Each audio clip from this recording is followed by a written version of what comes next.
No, this rally make my blood pressure go up.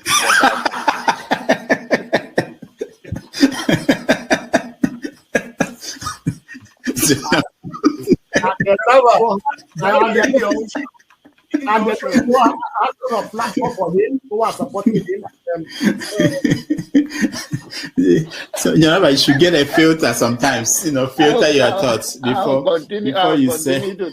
I'll continue to take blood pressure medication. Why are you getting high blood pressure, Jonava? Now, I'm not taking medication for myself. I'm taking it for people like some of you guys that after the January, February something, and then people like Soludo, that is a good spoiler. I thank God for his life. He's working for my. And I am ready to die defending Nigeria in whatever way. When it is God's time for us to go, it is. And you took my time to God. You are ready to defend Nigeria. I gave you my time. No, I'm coming. Alex, hold on. You already started. What I'm saying, defending Nigerians is this. I gave him my time and he's using it to defend me. No, sorry. I'm sorry. I hope that Nigeria wins. I'm never going to wish any president evil so that I can say I told you so. No, I won't wish them evil. I hope. You see, I'm not praying. There's no point. I can't pray for Nigeria to be fine. I only hope that Nigeria wins and Nigerians win. Because if you choose a dodgy doctor who has a dodgy record, who has, all sort of accusations leveled against him, to say this doctor, we think he's done this, or this doctor, this surgeon, yes, he's a senior surgeon, he's the most whatever surgeon, but there are a lot of accusations leveled against him. If you choose him to operate on you, and you tell me to pray for you that it doesn't kill you surgery, what's the point? I can't pray. You might make it, you might not make it. My prayer won't change anything. So I hope Nigeria and Nigerians win during Tinubu's 4 years. Thank you. Thank you. Uncle, right? I have the right to address Showore the way I like. You don't know what Showore did to me. So learn to control your emotion, right? That is the only thing that I'm going to tell you. But if you don't want to control your emotion and you insult me here, I'm going to insult you 100%. Okay. You understand? You cannot insult me on a normal ground. Fiscally, you can't insult me, right? I will treat you like a child. If you insult me physically, I will handle you like a child. I don't care your age. Do you understand? You are powerful over the camera, so you can say whatever you want to say, but you can't yet say it to me physically. You understand? I will handle you like a kid.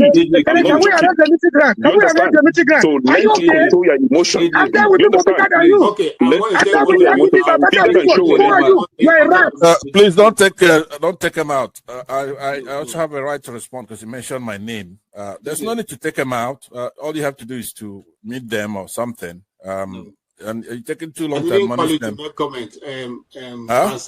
What did you say? Comment. I know, but he mentioned my name, so I'm asking to respond to him. When he gets your time, then you No. He mentioned my name. If you want to make it rowdy, I will take you out. Take me out, you son of a bitch. Take me out. You think you're a big boy because you're moderating. Take him out, please. Hello, come on. Don't use such word now. Don't forget, that state is now an oil-producing state. So they now have derivation, if you are not aware. So if you want to speak for anybody, please do not defend a character like Yabelo. Please do not. Okay, let me respond to him. 1 second. Do not defend a character like Yabelo. Do not. All right, thank you, Mohammed. The people of that state. Can I respond to him? No. Then go to hell. Rudolph, go to hell. All right.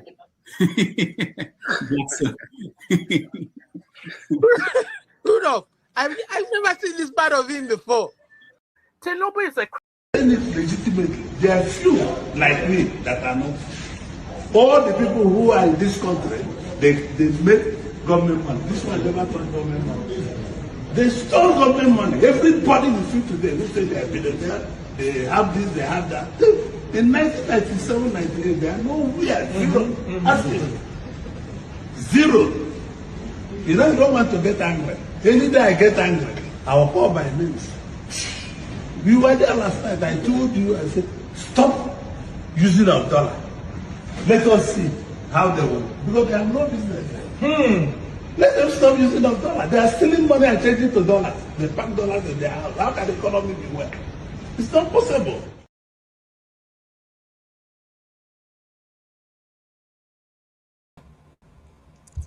All right.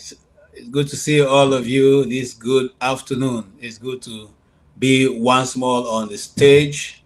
Today is going to be a beautiful day because I already have Mr. Okpobolo behind the behind the stage, and so we're going to have a very brief discussion on what our brother, the councillor who just spoke some minutes ago. We're going to try to dissect what he has said, and then we'll also go ahead and discuss maybe other current issues in the Nigerian news. But here's how I want to start. And listening to all he has said, I want to give you a takeaway. A takeaway from my desk would be that, listen, everybody who has been in the leadership position in Nigeria is a hireling. They are not sons. And you see, as a Christian, the people that build nations are sons. The people that build their father's houses are sons. Sons build the father's houses, not the hirelings. Hirelings come in and they work for their money, those who are honest ones, and the ones that are not honest will steal away from you. You know the reason why they do that?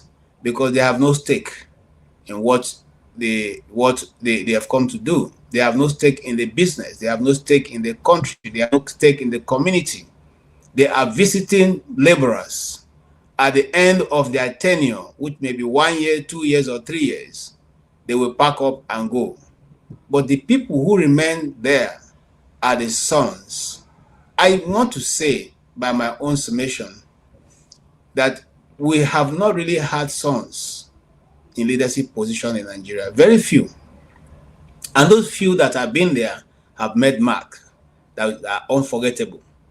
But the rest, people who are in place of leadership right now, and especially in these recent days, are all simply hirelings.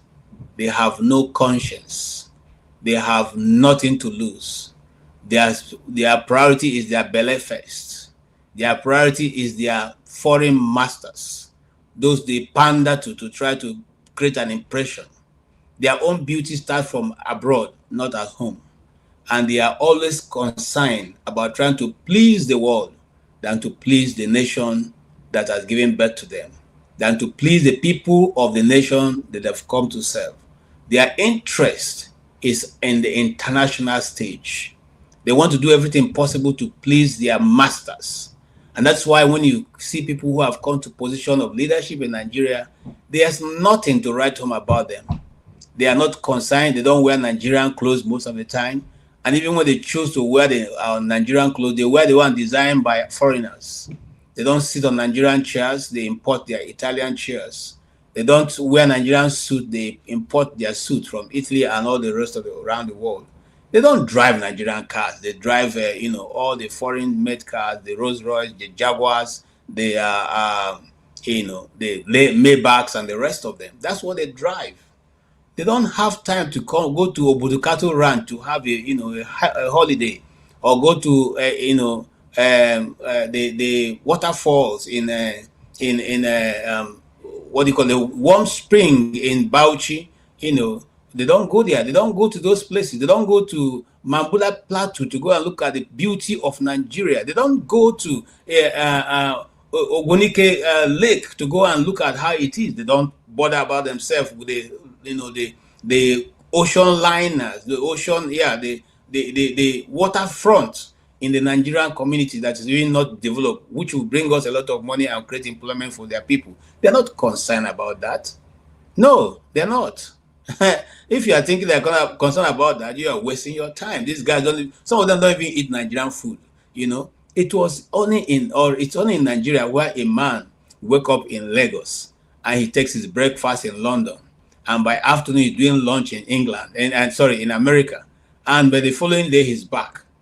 Who does that and develops a nation? If you think that we are building a nation, let's refer back to just yesterday local government election and what played out before your very eyes and my eyes. Are we making any progress? Do you think this platform is being able to influence lives, and are people coming to hear what you have to say? And are they changing? Have they used stop snatching ballot boxes? So as long as you have a hireling who is in charge of your economy, who is in charge of your land, who is in charge of means of production, or otherwise creating means of production, I have no stake in your land. My brothers and sisters, we're wasting our time. If you look at the nations of the earth that have made it, every one of them who come to place of leadership as sons. That's why they put their feet down. We used to have sons come to leadership position. That's why a male primary school teacher like Tafawa Balewa left the position without having anything to hold on to. And that's why people like Awolowo, who can still refer to them as what their efforts were in the southwest. That's why some people like Michael Okpara is still celebrated to tomorrow because of what he did while he was there.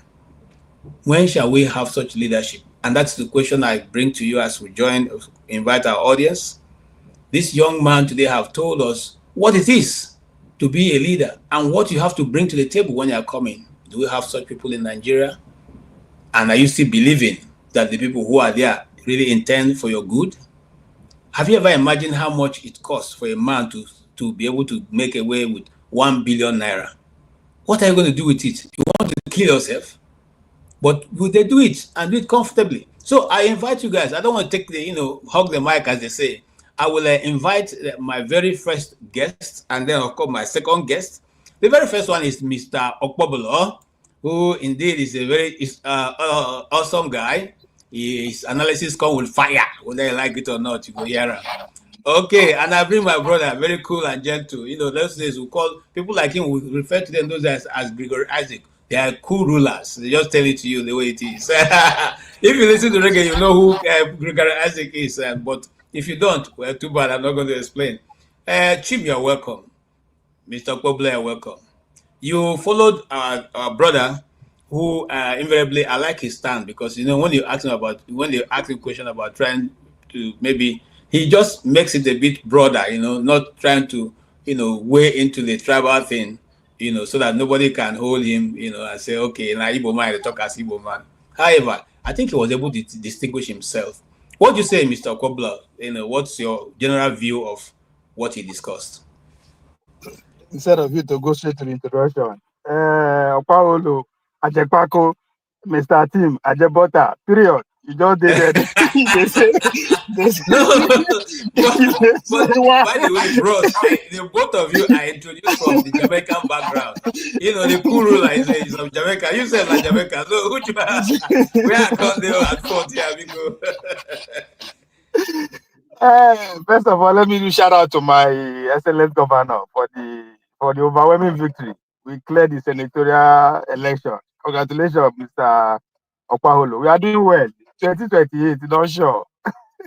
They say we know go school, we know Sabi speak English, but we are winning, which is the most important thing. Keep winning. And now let's go to yes, and our His Excellency. Make I recognize her with his title as a Nigerian that he is. It was the Honorable Junior. I think for me, I'm not gonna lie, this his own section of the interview will stay with me for a very long time, because not that you understand how the American system works, but you understand how the world works. And with his age, I mean, these are the kind of people you want to work with, even if he understand the consequences, he know if he do much. But for the fact that he has the knowledge of how things work, if you go this route, this is what is going to happen. If you go this route, this is what you are likely to get. So I mean, and he said he's going to be a serviceman for the next 40 years. So I mean, if I say let me look at the future if there is hope, I think now people like that I will say okay, the fact that you understand how the world works is very important, because a lot of people who are vying for the position of power don't literally understand how things work, and when they can't get there, they will now be faced with the challenge that, oh shit, now so it be, do I have to go with them more? I mean, so but once you understand how it works before you even climb the ladder, to even if you want to even go the route that will go against the interest of your people, for instance, as a Nigerian, as a black man, you would know, okay, oh, this is what I'm going to, this is what is going to happen. What other choice do I have? Which and that question, the answer, and when at the very end, at the early when Dr. Damage they asked a question that he was saying that yes, this is not a war. Yes, the system is bad, whatever. But he said he felt that his job in this world, even though he phrased him as a religious person, is for him to do the little he can.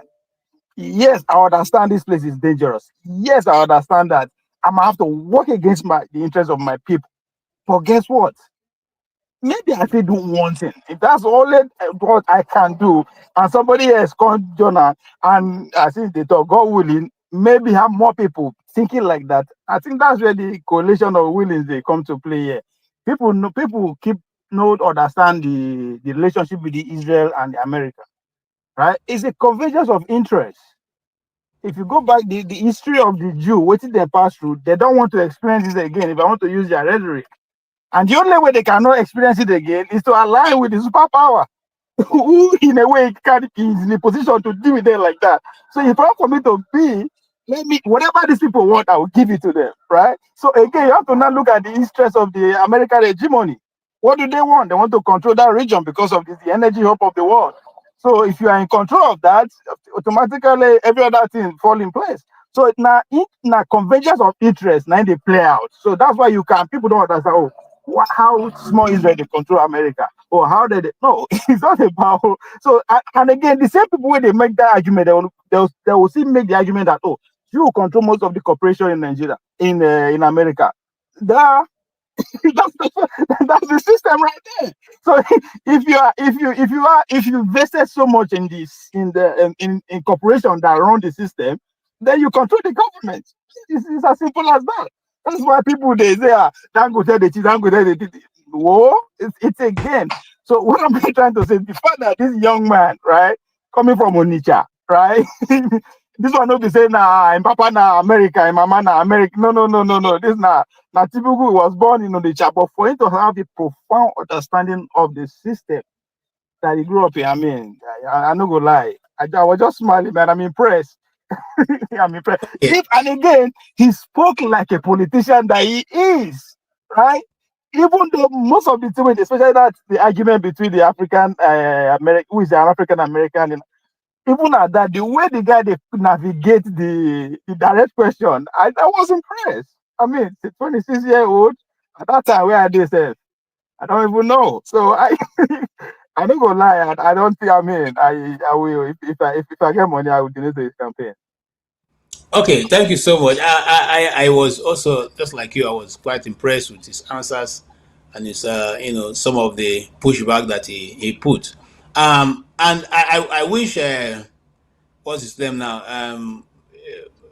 The guy from California. I wish he was here now because he seemed to know so much about politics. Let him go and tell us where we are missing it. But he's not here yet, so I'll leave until he comes. Yeah, Mr. Chim, what's your overall take about that? Is there any area that you think he didn't make a good mark? I didn't watch him so much. I drifted into sleep where I was, and I barely just woke up. So the only thing for me, the only takeaway for me, not necessarily his contributions. At least the last place I listened to him was when he was responding to the question about the U.S. relationship with with Israel and the role the US is playing, in his own view, in enabling the I don't know what word he used, the crisis going on in that region. That's the only place, if you ask me out. He's an intelligent young man, but that's the only area I would say he probably is not too deep. I think it's coming from an emotional angle of the modern day Democrat, who the way the Democrats have become when it comes to their let me tell you why. And again, it's coming from Texas. Texas is, you cannot say anything against Israel, even as a businessman. Okay. It's a crime. So that's why I say, as a politician, he navigated you well. Okay. You coming from Texas is a different thing than you just being a Democrat. A Democrat in Texas. So yeah. Okay. So but my impression is I hope as a people, and I mean as Nigerians, we can see how old again is he? He's not in his 30s yet. 26. 26, and is already actively in politics.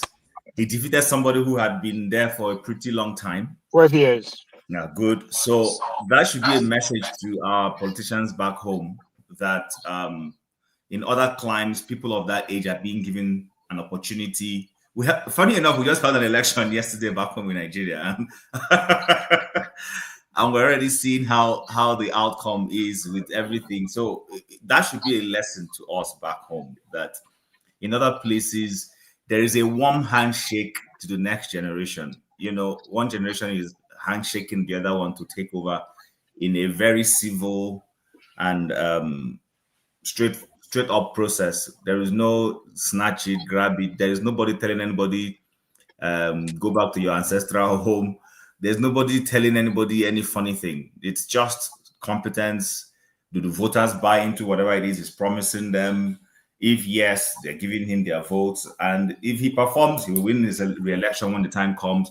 And then just simply grow politically from there. There's just no godfatherism per se. So that's the only thing that I would say impressed me about his appearance today on the show. Okay, so I'm still with you, Chim. Why is it difficult in Africa for the younger people to take over governance? And why have they, if in answering that, put in mind, why is there no urgency on the part of the young people to press to change the status quo? I would say there is no urgency on the part of the young people. Listen, as much as I sometimes come and I criticize Nigeria and Nigerians, I mean, as a Nigerian myself, I know how tough the terrain is to be able to make progress. I totally acknowledge that. So, but again, let's look at it from this angle. I don't know how many of you recently have, I don't know, Mr. Pablo Ovie, whether you know, Professor Chidi Odinkalo wrote a new book called The Selectorate. I don't know if you have heard about that. Yeah, I've seen the book. I've not read it. I saw the book. So yes, I'm going to respond from what he said in that book with respect to this. So when you have an elite that is plotting to do what I refer to as a family hostile takeover, that's what is going on in Nigeria. We're having a hegemonic transfer of power from father to mother and in that order. And using the judicial platform as an example, where judges are planting their children. When there are judicial appointments to be made, you find the Chief Justice putting his brother as in one thing or the other. You find a judge, recommending his fiance. You find, for instance, Wike's sibling or relative there were opportunities in the FCT court or something like that, and they're all filling those slots with their children, their family members, their concubines, and all that or whatnot. It's also happening when it comes to the political sphere. You're finding a politically astute father trying to make sure the son gets a seat and all that. These are things that are happening, and it is hamstringing people who don't have any political clout but want to go in and test the waters themselves. They're struggling to find their feet. So when you're having all those kinds of things, then it's going to be a challenge. Yes, some might say, but it also happens in some form in the Western world. Yes, but it's not like the father foists their son. A child might get interested in politics like the father. He also go and test his own popularity. Maybe if his father has done well, he might rub off on the son himself. But this is not that the father just foists the son. In Lagos State, we saw a man foist his daughter. He forced someone to leave a seat for his wife. He did. We've seen a senator telling us how he uses his wife, who is a member of the judiciary, to win court cases for his friends and associates in the legislative arm of government and friends generally. So these things are happening, and as much as they are happening, they hamstring people who have good intentions and want to come around, young people who might want to go in there and contribute. So those are some of the challenges we're facing. It's not an excuse for Nigerians not to keep pushing forward, but it's certainly something of concern that is not helping matters. So, I know, let me yield to Ovie. He might want to have one or two things to say on this. Yeah, I think, in disagreeing and agreeing with your points is that, you said it that some people come and argue that it happens everywhere. That's true. But why Nigeria is very dangerous, just like the way you put it, is that the institution doesn't work. It doesn't checkmate anybody. So in America, if you force your children be somewhere, right, there's a limit to where you can go. So I think that's also very important. But I totally agree with you. It's still very big manism. Who know who? Like it's forceful. But in terms of the question KJ asked, why in regards young people. 3 things. Let me come with 3. They think 3. You understand? This is my made up theory, right? 3 here means our young honorable junior, Showore and Obi. That is 1 3. The second 3 is that for me, I think for you to be in leadership at that level or in a political setting, you need 3 things. One in these 3 things. You either have the knowledge of how things work, how the system works, or you have money, because in politics, money there are 2 currencies: money and vote. And money buy everything, buy votes too. You either have money, or 2, you have a platform. These 3 things. So how I tell you later with them, Showore, this guy and Obi, is this the young man. So listening to him at a point, he said that what inspired him to actually go into that contest is not necessarily if he win or if he lose, right? Because even when he reach out to his friend that this is where he's going, they say, you are going against somebody who's been there for 12 years. How do you do it? You don't have money and all that? I say, well, for me, the most important thing for me is that I will gain a lot just going through the process. And I think that's the knowledge, right? When you go through the process, you have actually registered yourself. The state, the local authority will recognize you as a responsible entity. Nowhere you go, where they will treat you like a stranger. People don't see that. And I always use that as a track and field, right? People always say, when I have opportunity to talk to younger people, I say, come. Everybody knows if you world champion, Olympian, or a record breaker. That's not possible.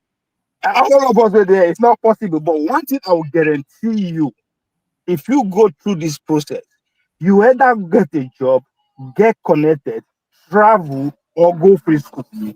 One of these things is guaranteed. In my own case, I actually take advantage of all. So just the great benefit of just going through the process is overwhelming. And I think that's the knowledge the young guy has. And look, at the end of the day, he succeeded beyond even his own expectation. That even if he fails, he knows that will empower him to go further. That's where him comes in, and where having knowledge of the system also comes in. Now, Showore has a platform. You cannot deny that. Sawara Report was the thing. It was Sahara Reporter and against every other media, just like the way Twitter is now, or Joe Rogan is to the mainstream media. That was Sahara Reporter. That is a big platform. And if you have that, that's enormous power and responsibility. Now, he took advantage of that and announced himself. Today, if you want to write the history of Nigeria, this era, even though millions of Nigerian names will not appear, Showore name will appear. That is the benefit of him having that platform. But again, he found another platform called AAC. This is where the third thing come in, Obi. Just imagine Obi, 9 get AAC. AAC. We are recording what? 30-something House of Rep member that the obedient contributed. How many senators? You know how many local government chairman we talk about here? How many, at the state level, if to say 9, he has a party that he controls, right? So that is another advantage of you actually taking advantage of. That's where Obi comes in as a leader, right? He inspires not just the young people. Where KJ, what KJ was talking about, the young people seeing that, there's a viable platform, which is again what this guy take advantage of. Our young councilman that came here. There's a viable platform already. It's a Democrat. That's a viable platform. So we lack viable platform in Nigeria. We lack the young people lack platform. The young people lack money, but most importantly, they lack how the system works. Because now, just like what KJ is talking about, how many of young people please say come? Just like the book that I'm talking about, know that this is actually happening. Because in order for you to counter it, you have to actually know that it's actually happening first. Because if you are still arguing, right, it's very easy to argue, push Chimebada, right? But that means we are not going to find solution. So you have to know that it's happening. Believe that you know how to counter it. That's why they question people they say when they bring foreign aspect to Nigeria, say, you're always comparing. You're not comparing. You just have to understand their role. It's important. Knowing it is important first, because that's where you solve someone problem. So the Nigerian young people are being deprived these three things. The knowledge, you are victim of history. There's no viable platform, because even the Showore platform, I don't know banner for protest. This is my anger against Showore. You have a political party. You can't account for the progress of the party in terms of membership. You don't want any, what is your point for protest? So the Nigerian young people don't have a viable platform, and most importantly, who wants to say I want to put a 1 billion naira to make sure 2 people or 3 people get into House of Assembly? Only those that have the money and have the interior motive will do that.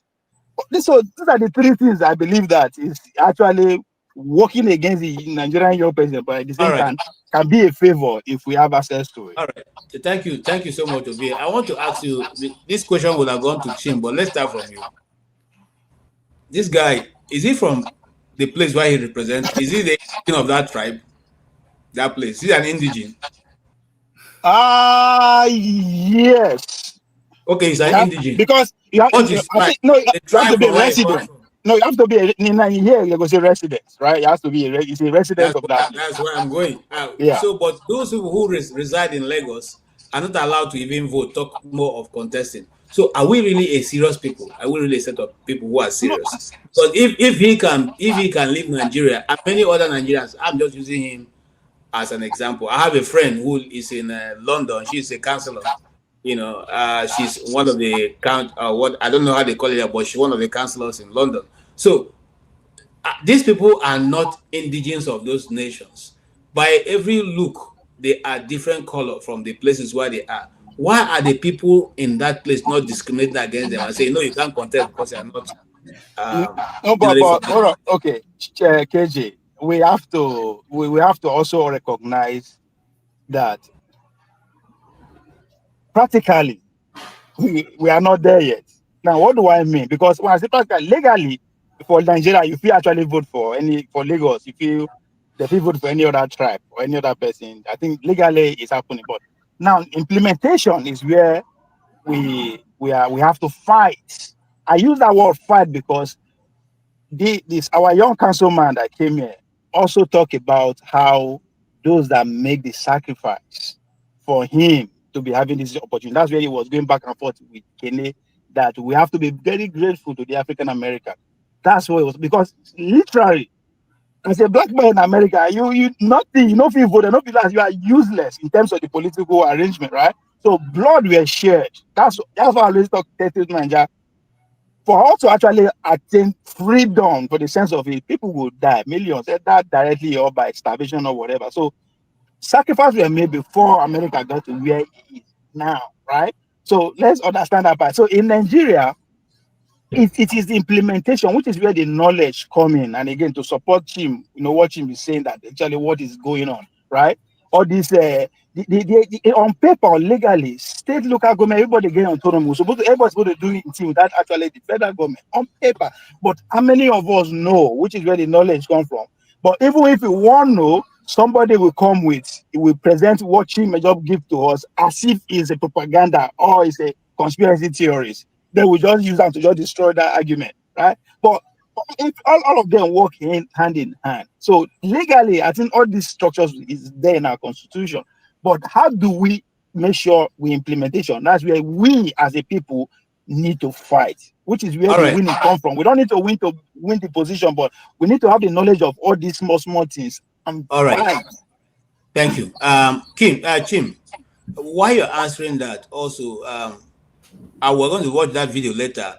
When he talked about the people that are in office are sometimes the least qualified.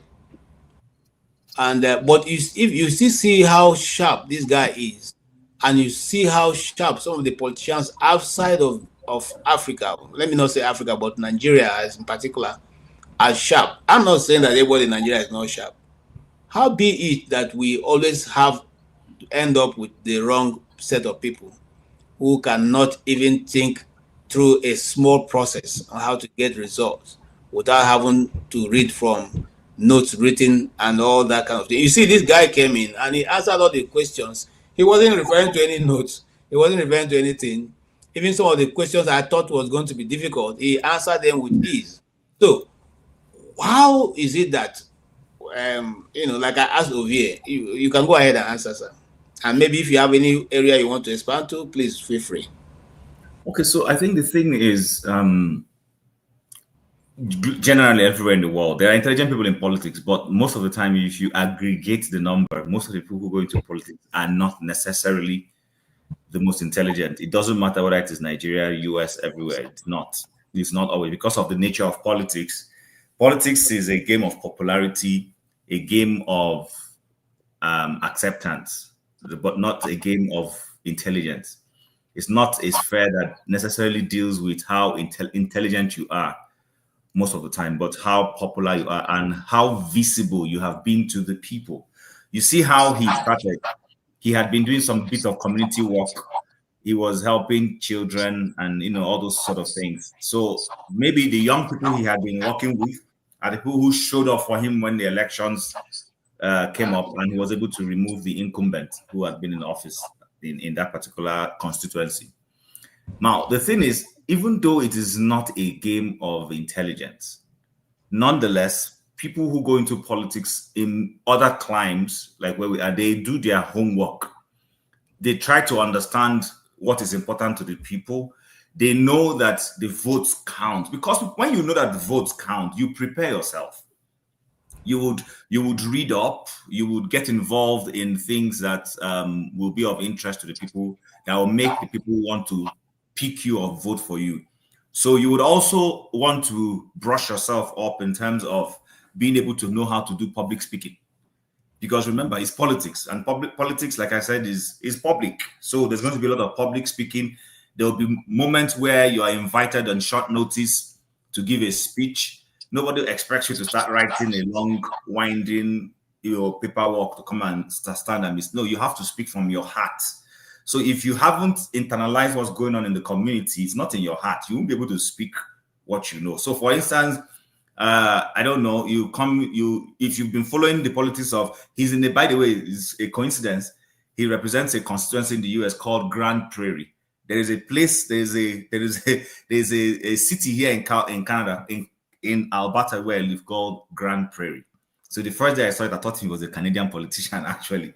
But the thing is, you would understand what those people are going through. If there is, let's say, for instance, if there is a broken down water pipe with some sign of history, maybe they've been trying to fix it you will be able to know that. So that when somebody asks you, what do you think about this? You'll be able to even go memory lane to say, yeah, this thing has been a historical issue, blah, blah, blah, where I think the councillors are dealing with it. You'll be able to speak a bit to it. The Nigerian politician does not believe in votes. They know the electorates don't count. They know votes don't count. And because they know all of this, they don't waste their time trying to understand the people, understand what their needs are, and be able to speak, because they don't know. But in those places, they know that the voter is the king.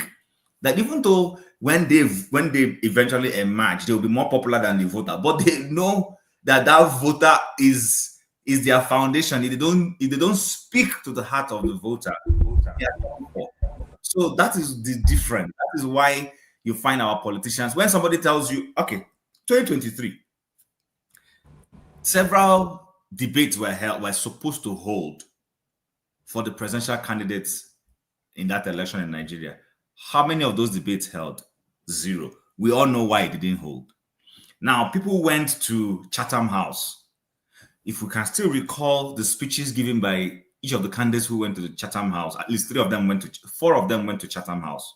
Or was it 3? Correct me if I'm wrong. I don't know. Did Kwankwaso go? I can't remember. So, but he went. Okay. Yeah, 4 of them. 4 of them. 4 of them went.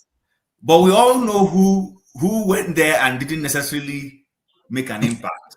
The person who went there and said he was going to answer questions from a teamship angle. Teamship. So they ask him question, he will give it to. He will say, "OVA, you answer that question for me." But the question is to you. Why is OVA the one answering question that is OVA is not the one running for office? We saw it. We all see it. And that person today is the one sitting in the saddle of leadership. He didn't answer any question. He went to Nigerian Chamber of Commerce, or what was that place he went to, and they asked him a question and he said he won't answer, because if he answers, he will be giving expo for his opponents to come on. I haven't forgotten those things. If you guys have forgotten, I don't have amnesia. But that guy today is the one sitting on the saddle. He's the one who said that he will not go for any presidential debate. That now debate we go shop, now data we go shop. So when somebody has that kind of mindset, what does it tell you? It tells you that he doesn't take you serious. He doesn't believe that your vote, that he needs your vote. And it's showing in his attitude, in the way he's running things, because he just believes that who are you people? You know, so I think that's the difference between the politicians in other climes, because elections matter, because votes count. They know that just saying the wrong thing alone is capable of swinging those votes for or against them. So when you know all of that, you would pander to the voter, even if you hate the voter. But at least during the election cycle, you will pander to them at the minimum. Yes. So I'm coming still to you. So with what you've just answered, that means 2027 is already lost, if you judge by the local government elections. So honestly, I'm not adequately prepared. When I say prepared, no, I'm not adequately schooled enough to be able to answer that question, because I don't know what's going to happen. I don't know what the opposition is doing. I don't know how this election was held. But yes, I do know that it's going to be difficult to remove a man who, when he was not in office, he wasn't an incumbent. He won an election that all the indices were stacked against him. Everything was stacked against him. Whether you look at it from the angle of he's not speaking to the public, or from his angle of how the public generally perceived him as a person, or his history, or all of the, things that were against him, age, parentage, Chicago or no Chicago, school, drugs, everything stacked against him. He came out on top. Now he is the one calling the shots. It is his Minister of Finance and his central bank governor that will release funds to INEC to conduct the election. When he was not in office, he won. Then yes, you're right. It's going to be almost an overhill to upstage him. It is going to be that you see this opposition, they will need to do, if APC was running at 120 kilometers to make sure they overtook PDP in 2015, this current opposition will need to be doing 300 kilometers non-stop with double horsepower and cheetah power, name all the even ostrich power, all the fast animals put them together and give them. That's what they need to do. Okay, Chief. Pablo, you have been able to win almost all the seats in those states. And judging also from what Chim have said, which I totally agree with his analysis, and we have said it here also. Do you agree that because of that, the election is already lost?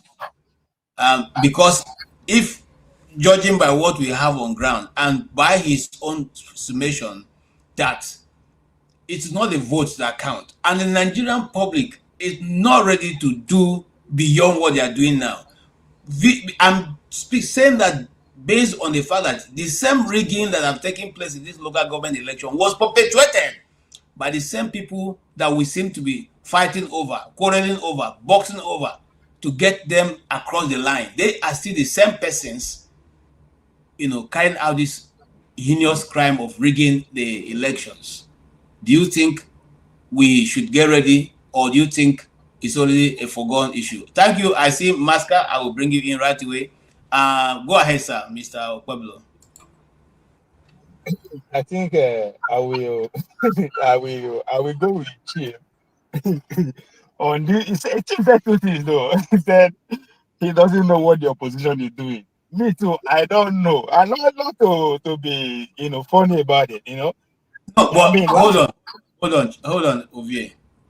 I know what the opposition is doing, and we have discussed it on this platform. We said if we were in the opposition, and I said so, I will never put my cards on the table, never, because these people intend to make sure that the most credible opposition will not have a political party. So what you need to do is to be a shifting target. That's what it is, and I think I enjoy what they are doing. Don't give anybody, or don't show your hand. Like I gave an example here. I said, be like Kenny Rogers. There's one Kenny Rogers old music. It says, every gambler knows when to walk away, when to. You must know that when you're dealing with people who are shifting, who are evil, who do not want the truth to come, you must be very careful and keep your cards to the chest. If I'm wrong, please let me know. No, I mean that's why I said, the fight. I said because when I said I agree with Chima that I don't know what the opposition is doing. I'm coming from that angle because last election, 4 people tweeting in the room became 6 million. So, so I don't know.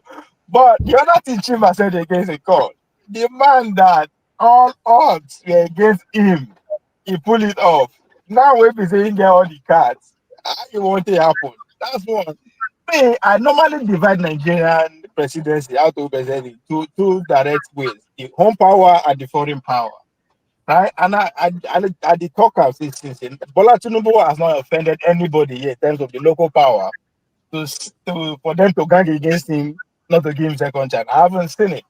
Now on the whole foreign front, when it's to Nigeria, you are listening, make an offend you this time. You see the masters, the masters say one of their puppet masters, in the name of our own Amiable Kojoewela. So come and give una the scorecard. I don't understand why would that.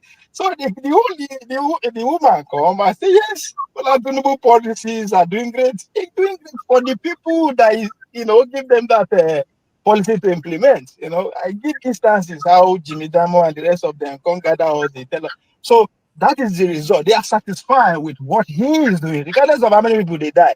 But one thing again, media is silent about the woman visit. Again, she followed that statement with Tinubu need to do the needful. You need to meet the poor people. You need to give them the cover we will give you to go and share, fast cash transfer to meet the emergency, right? She said that. And again, Bola Tinubu, knowing that it's going for 2027, it's just a slow and down yet. They're not going to. The money is there. They've already given billions to share for, I think I was 5,000. I added the one.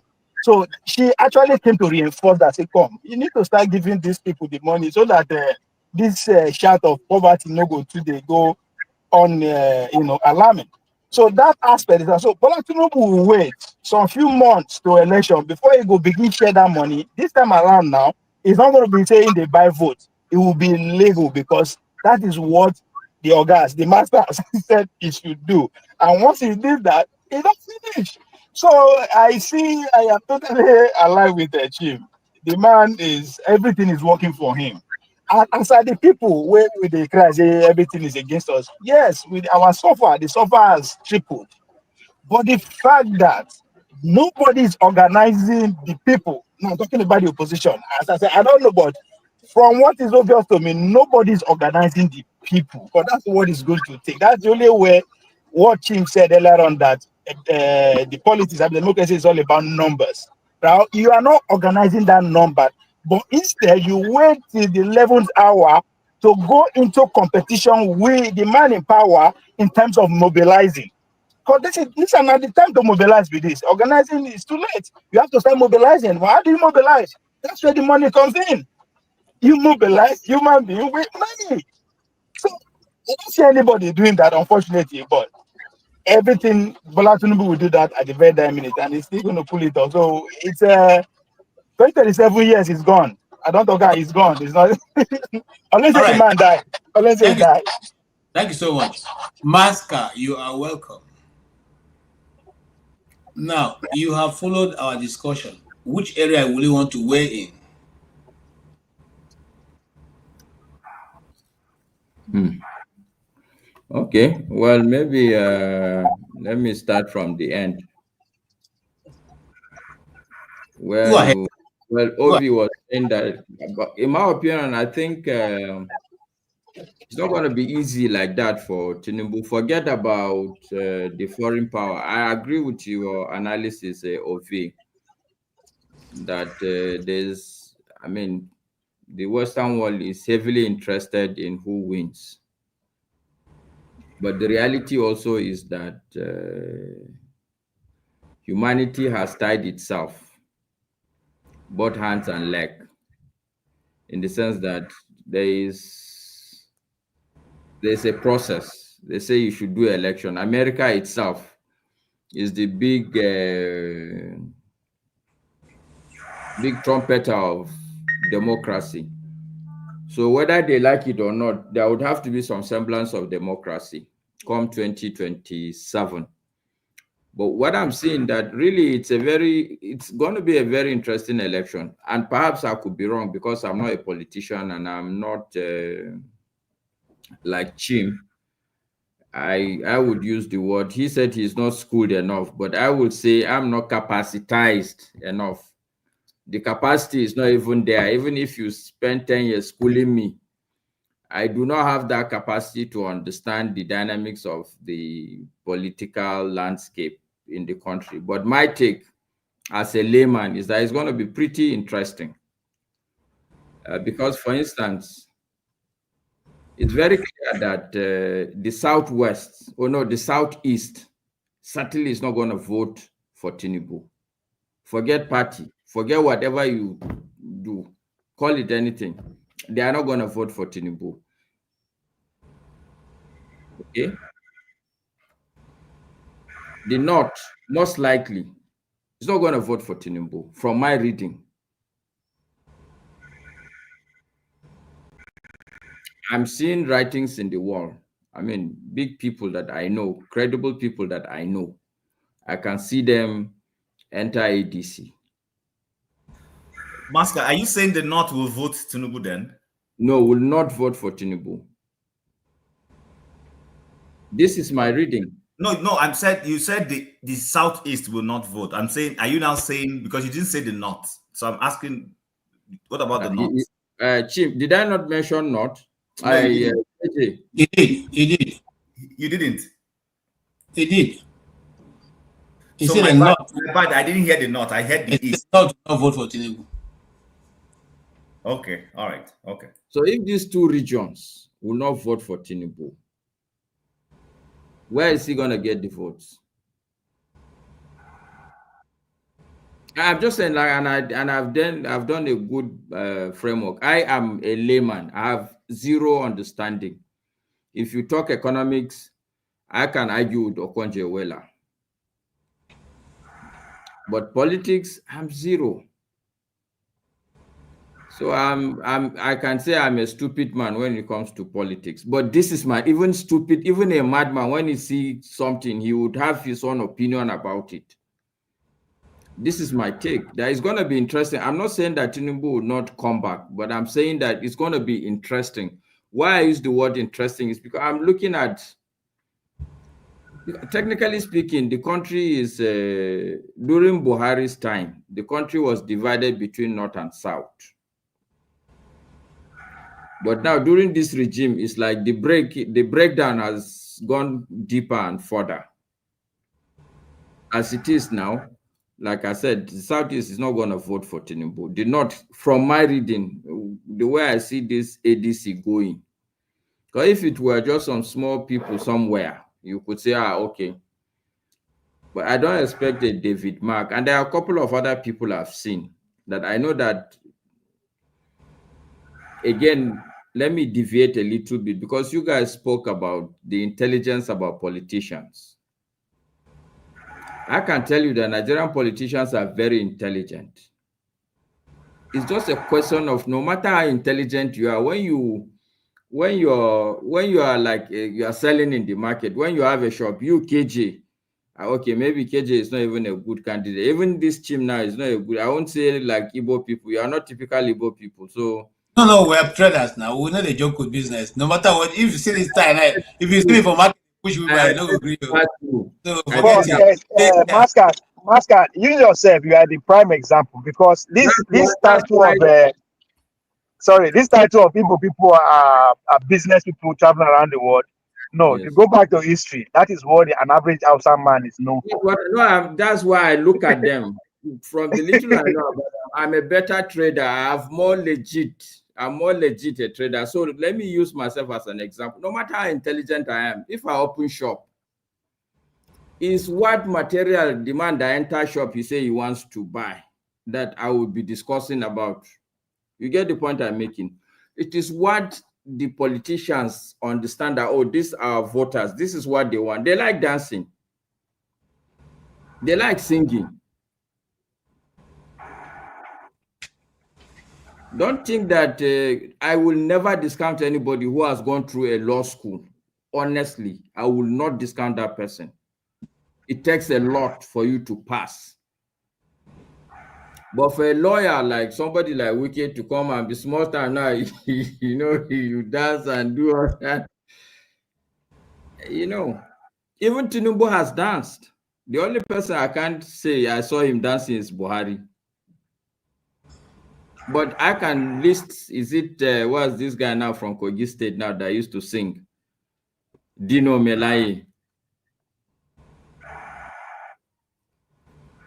It's either you are, before, during the olden days, it's like, as a politician, when you have the capacity to insult, especially in the North, if you can insult authority and have people like that. These are all the things that people like. So these are intelligent people.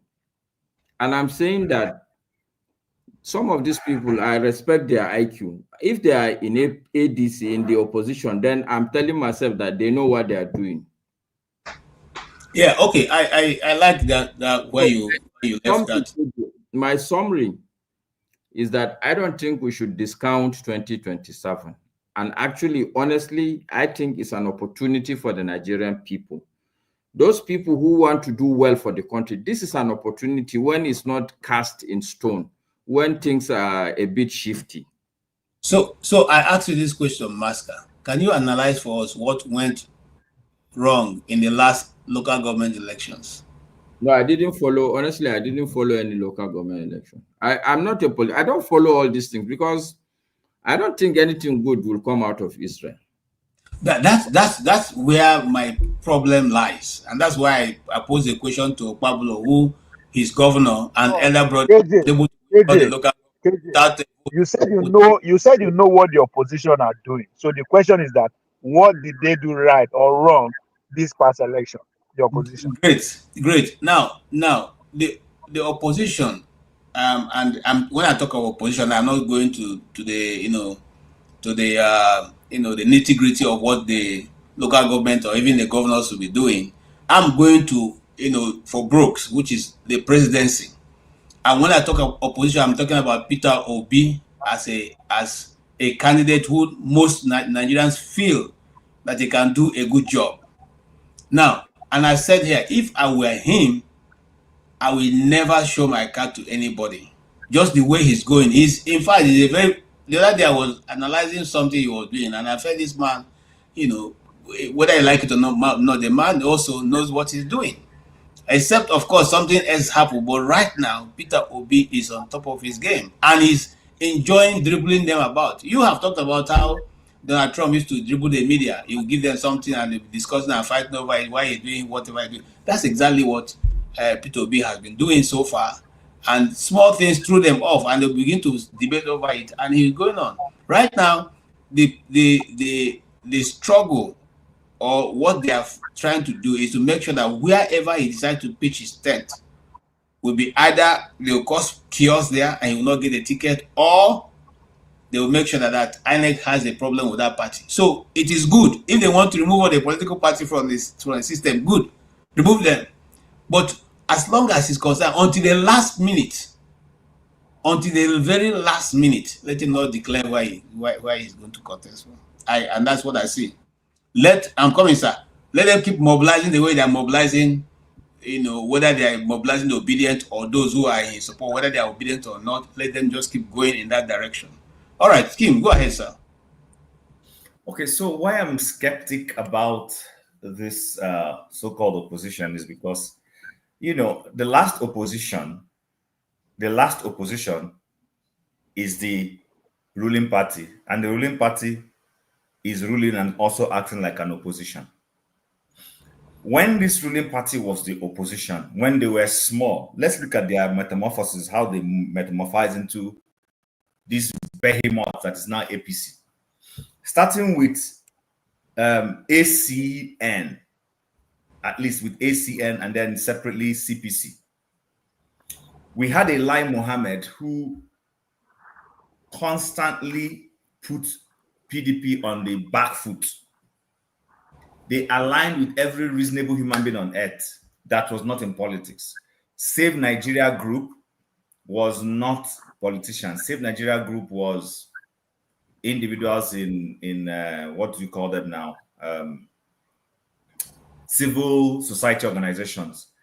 When PDP did anything wrong, you see these guys will amplify this thing, educate the generality of Nigerians, pump, let me know. I don't want to use the word lies. What's the other word we use when we don't want to call it a lie?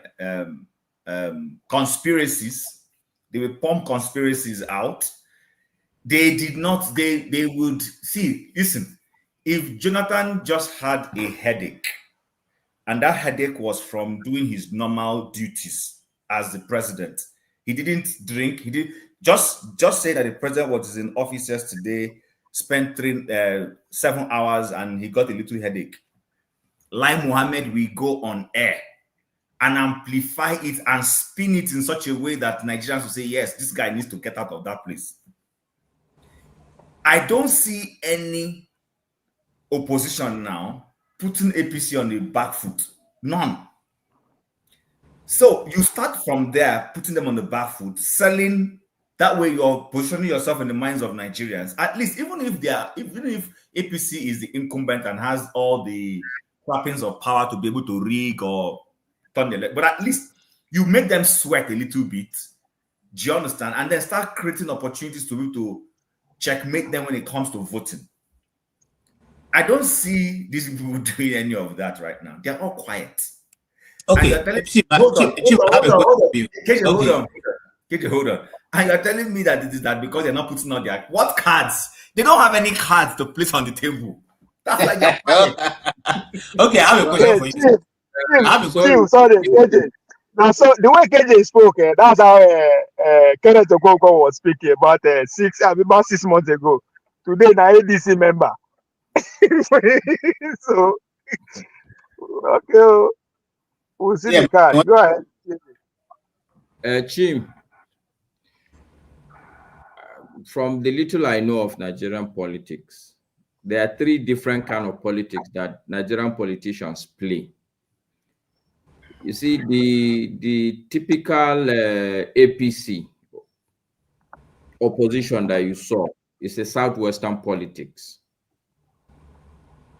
It's a media politics. I was going to say that, but I avoided that for a reason, but go ahead. Yeah. What I know in the North, people don't come out. They will come out. In the North, they call it, you climb the drum.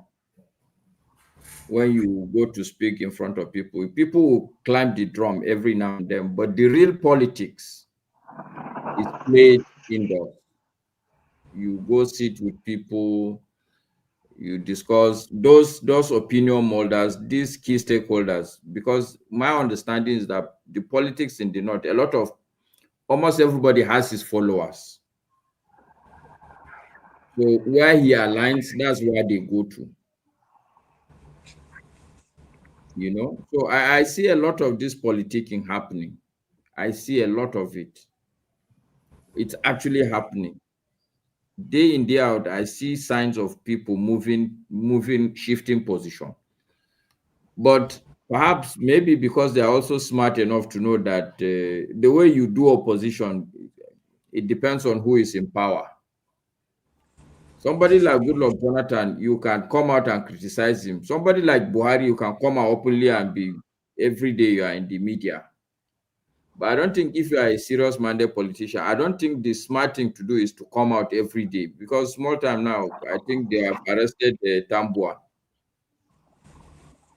Because small time now, you would be in EFCC. So perhaps what I'm suspecting is they will just pull the carpet at the dying minute. This is my thinking. But I'm really confident that anybody who writes up 2027, I think is not reading the polity very well. Okay, I agree with you also. And I'm coming to Chim with a question, and Ovie also. Since you guys don't seem to see what the opposition is doing, how be it then that the whole nation, media's, government apparatus, EFCC, the courts, and even the police have been mobilized against someone who they claim came third, a former presidential candidate who have no role in government. It's not a governor. It's nothing, but the whole system is talking about this individual almost on daily basis. If you think that the person doesn't have any card, how be it that they're so concerned about what he does and where he goes, and to respond to, even if he coughs on the media, he said they will respond that that thing resembles goat, So how come be that they are so concerned about his movement, about his politics, about his visitors that he received, the countries he go to, another? Why be so? Okay, so KJ, that is why you remember I said the last time we had an opposition is the people who are in power now, and even while they are in power, they are still the opposition. You heard me say that right here, right? Listen, I am not an APC fan, nor a Tinubu fan, but I give them something. Those guys don't sleep. They are giving the guy close marking. They know. They are acknowledging that, yes, he is a menace to them. They are acknowledging that, yes, if we rest on our oars with him, he will pull off a surprise or not. They don't want that surprise. So their strategy is to checkmate everything he does, discredit him, look for, fortunately for the man, because he is clean enough, they are not able to find any corrupt things that they can use, because if they did, they would have used it against him.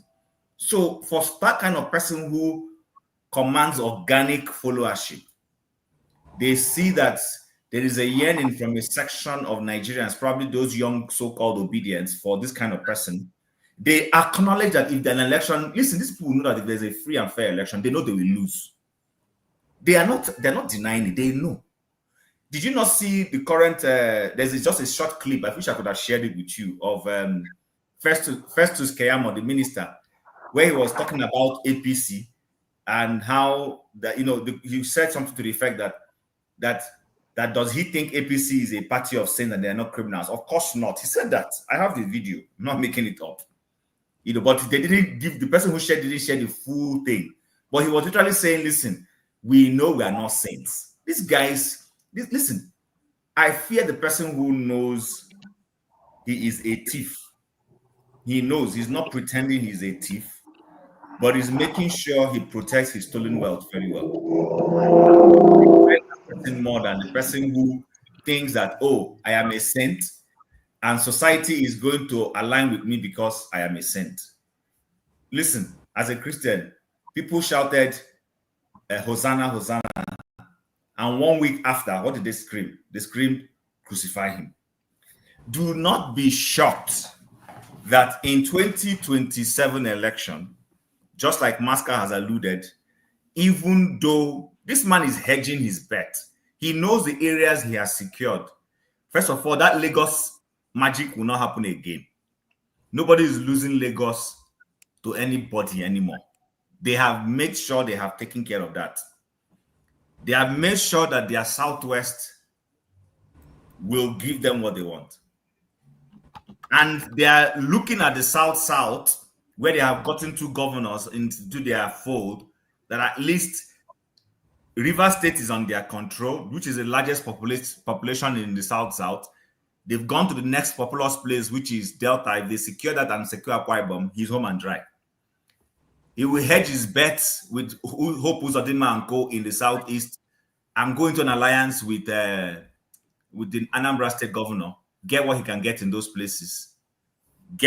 Manage to get all the 25% he needs to get. Doesn't need to win. Just get 25% in those places. He's home and dry. He will now go to the middle belt and play a religious ticket. They will pitch the middle belt against the other part of the north to say, these people never, forget all these large north that they keep talking about. That's what he's going to do. He's already doing it. Get the votes there, and then he will give a middle finger to the rest of the north and tell them, fuck off. As long as INEC is with him and INEC is able to switch off beavers or, do all those shenanigans they did, the guy is home and dry. But the point I am making is this. Nobody is asking the so-called opposition to come and place. Nobody places their cards on the table. It's not even in American politics or what. Nobody does that. You play your surprises. Depending on the scenarios, you play your card as you wish. But I am not seeing anything from these people that tells me that they are serious. One, this is 2025 to 2027. They don't even have a full party formed per se. We don't know who they are. So there is all sorts going on. So listen, KJ, as much as I want to be able to speak glowingly about those people, because I want to see APC defeated, trust me. No, what I wanted to say was that I'm going to, I have some of them who are my friends. I'm going to try and contact them to come to this platform. Brother, I'm still coming to you. I'm still discussing on this issue. And I'm going to Ovie before coming back to you. Ovie, the population of Nigeria is made up of more youths than the elderly. A majority of those youths, or the young at heart, 50 and up to 65, are all routing for Obi. Do you think that these guys cannot change the status quo? I need the trajectory of how elections are run in Nigeria and won. Because bear in mind that the last election, Tinubu didn't win. Let's get that fact. Before you go ahead and the ones we know is Lagos, we know Rivers, okay? We know few other two states that we know were outrightly won by Obi. So what I'm simply saying is that I will not giving APC too much power to think that they can just change the status quo. KJ, before Okpabolo speaks, Tinubu no be JEJ. Tinubu no be good luck. Take that to the bank. There is nobody coming to tell his INEC chairman, I'm giving you free reins. Just my election is not worth anybody's blood. Listen, like our people say, that thing you're not lie. See, Tinubu's re-election is worth everybody's blood. He will snatch it. In fact, this time around, he's going to use jets. They will use what's that remote thing? Pablo, remind me where they carry drop bomb. Drone. They will use drone to say if they need to use drone. That's the one that they talk. I not get hope. Make I tell you. Okay. All right. Mascot, you have a response to Mr. Chin. Can you give him hope since he doesn't have hope? I like Chin. It's not great time, you know. Hold on, Mascot. Let's hear the other one who is also in support of Chin. Chief, I like Chin. Chin spent a great time. They analyze the technicality of the Nigerian politics. But at the end of the day, he can't tell you the reality. last, they go snatch out, baby. So, but see, 3 things here. You know, I know I like 3. 3 things here. The politics that is at play, the Nigerian state, and Donald Trump. Now, what do I mean by that? See, the politics are the nation state. There is a gentleman agreement that me and you, because we don't sign into the agreement, we know they will then sign now. Gentleman, that's why we know they actually one factor into our analysis. But it's very important. The turn by turn dichotomy is a real thing. The current president work not just secretly, openly, to make sure that spirit continues. Obi himself supported that gentleman agreement by his own late utterances. I will only do one time. All these things are just direct agreement of that turn by turn. So how they want jeopardize that, I don't know. Then the politics at play also pose a challenge to that agreement, which is where Obi come in. The question you are asking, why Obi, right? Obi is a potential challenge to that gentleman agreement, that North and South. Now, I am saying that because of the politics at play worldwide. You know, Donald Trump don't come and say, we need to reset the world. Everybody now they do and undo.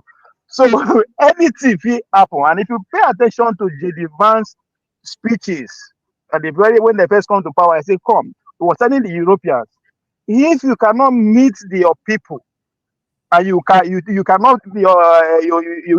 cannot help your people, they cannot help your case. So you have to listen to your people. I understand that is just a political rhetoric and all that. So now Obi popularity is a phenomenon, whether we like it or not, right? So why Obi is always on the news? You have to understand the signals and the noise, right? The noise 9 day plenty pass. They amplify the when I say they, the power that been then control the media, the Nigerian state now. They amplify that because it's a great distraction for what is actually going on. All these policies where they sign, none of us can explain how all these policies and they sign now. We don't say they don't sign up to it law. It's a reason why. Now because of all those noise. And 2, because it poses a challenge to that general agreement. How does it pose a challenge? I like the only politician among us here, but he say he no be politician, which make him the main politician among us, which is Manzak. Even the way he dress, even the way he and the KJ, that they be politician, the way they dress, very official, right? You are looking for something, but it's okay. We understand. I'm just coming back. He say he no be politician, but in the analyze how the game they go on underground, how men they move, right? How the not want to vote, but it's not a politician. He doesn't understand how things work. I get that.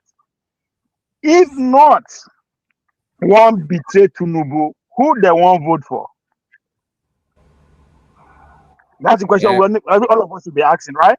So they go vote for No, it's just a rhetoric. Just a rhetorical question, right? If they don't want, okay, go ahead. No, you said it. I thought you said it's a rhetorical question. No need for answer. Because that's a rhetorical question. So he doesn't need to answer it. But if you wanted to answer it, Masca is fit to answer that. Not to answer. I wanted to, because in my mind, you see, I see this happen a lot, especially in Nigeria. You may not be particular about who you want to vote, but half of the time you're just clear on who you don't want. Do you understand? Yeah. No, I get that. No, but yeah, what I'm saying, look, the North may not ordinarily on a good day say like Peter Obi. Yes. Let me tell you where I'm coming from with that by asking that question. If they not no vote for Tinubu, who they won't vote for, right? Now be they go vote for so that they will not. Hold on, I said they will not betray that spirit of turn by turn. I think Article 9 they won't go for, but that is by the question. Tim said something earlier on that this polity is what now by number and is a game of popularity, which was 100% right. But the by number is that the number of people that are allowed to participate. That's very key. When they say democracy is the game of majority, yes, the majority of the people that are allowed to participate, because many will be disfranchised. That's why they ask. That's why the question you should be asked in terms of where in the world young people actually elect a leader. It doesn't work because guess what? They don't forget the money. Because even though we know they won't admit, presidency is a game of billionaires, especially in today's political atmosphere across the world. It's $1 billion business.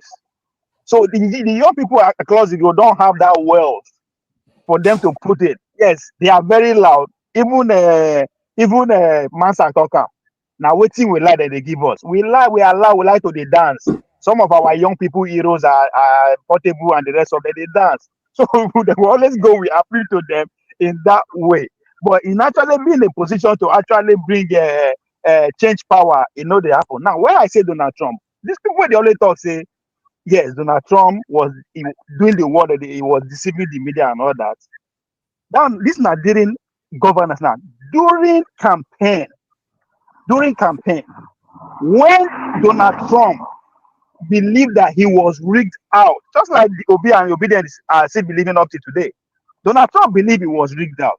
But you know what they did different that I am not seeing the Obedience movement doing? The core believers of Donald Trump came together as early as January, February 2022. Those people didn't believe that they lost the election.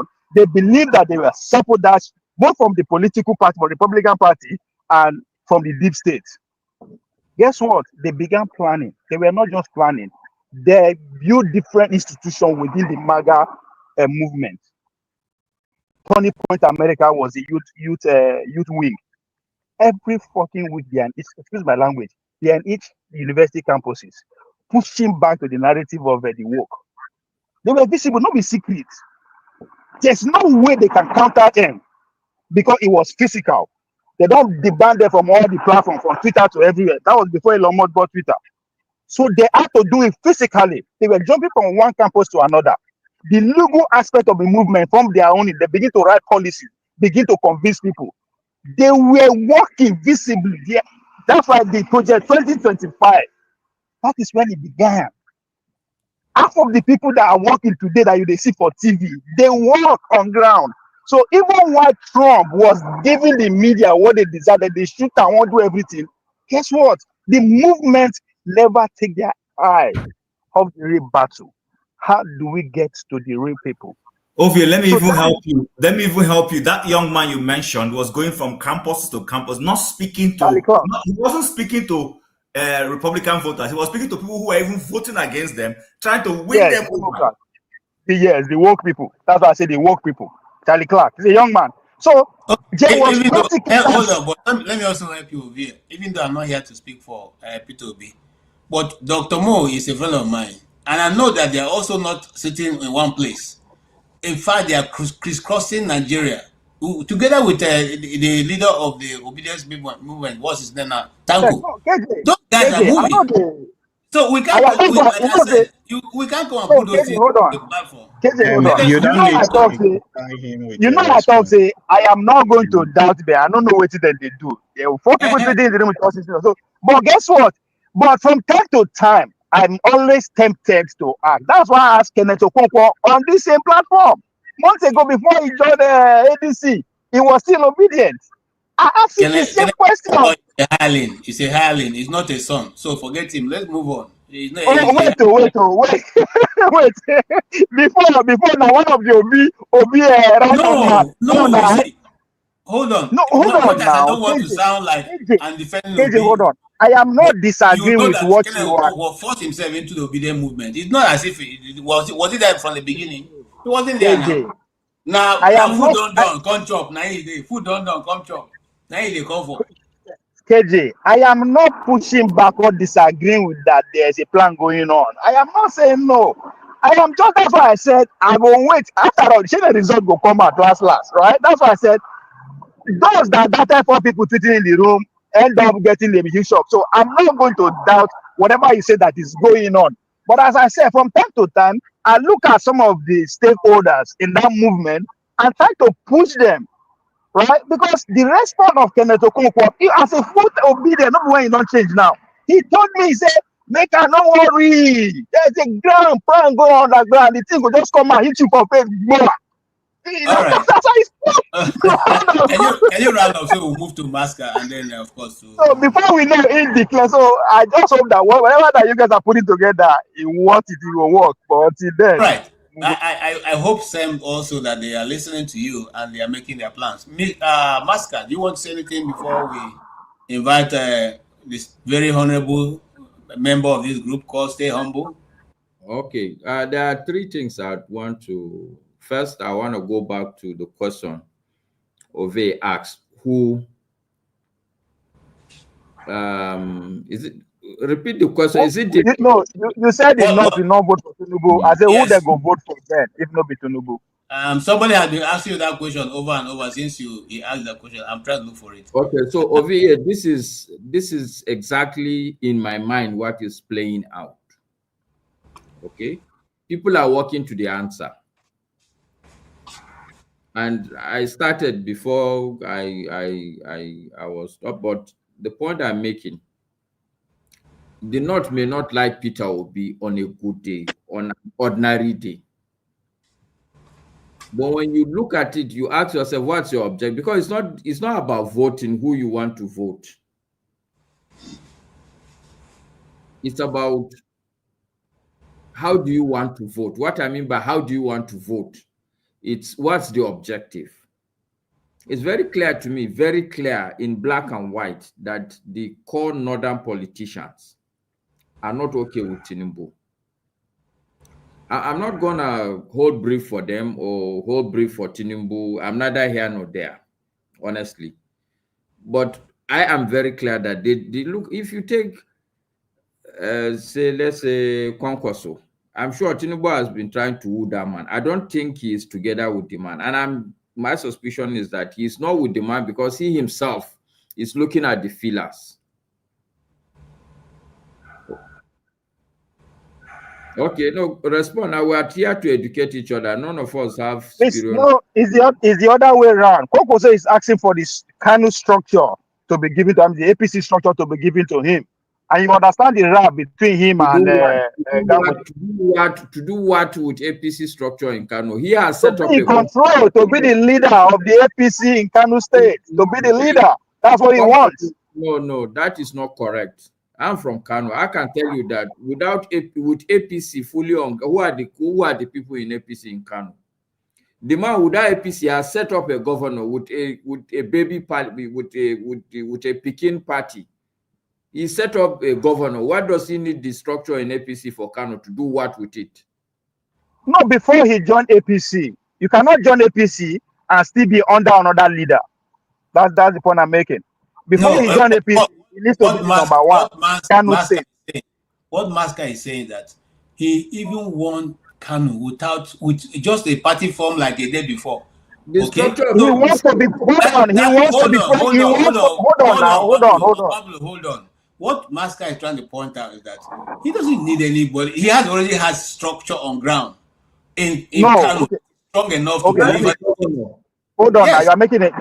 This is the understanding. See, what does Kwankwaso want? He wants to be president of Nigeria.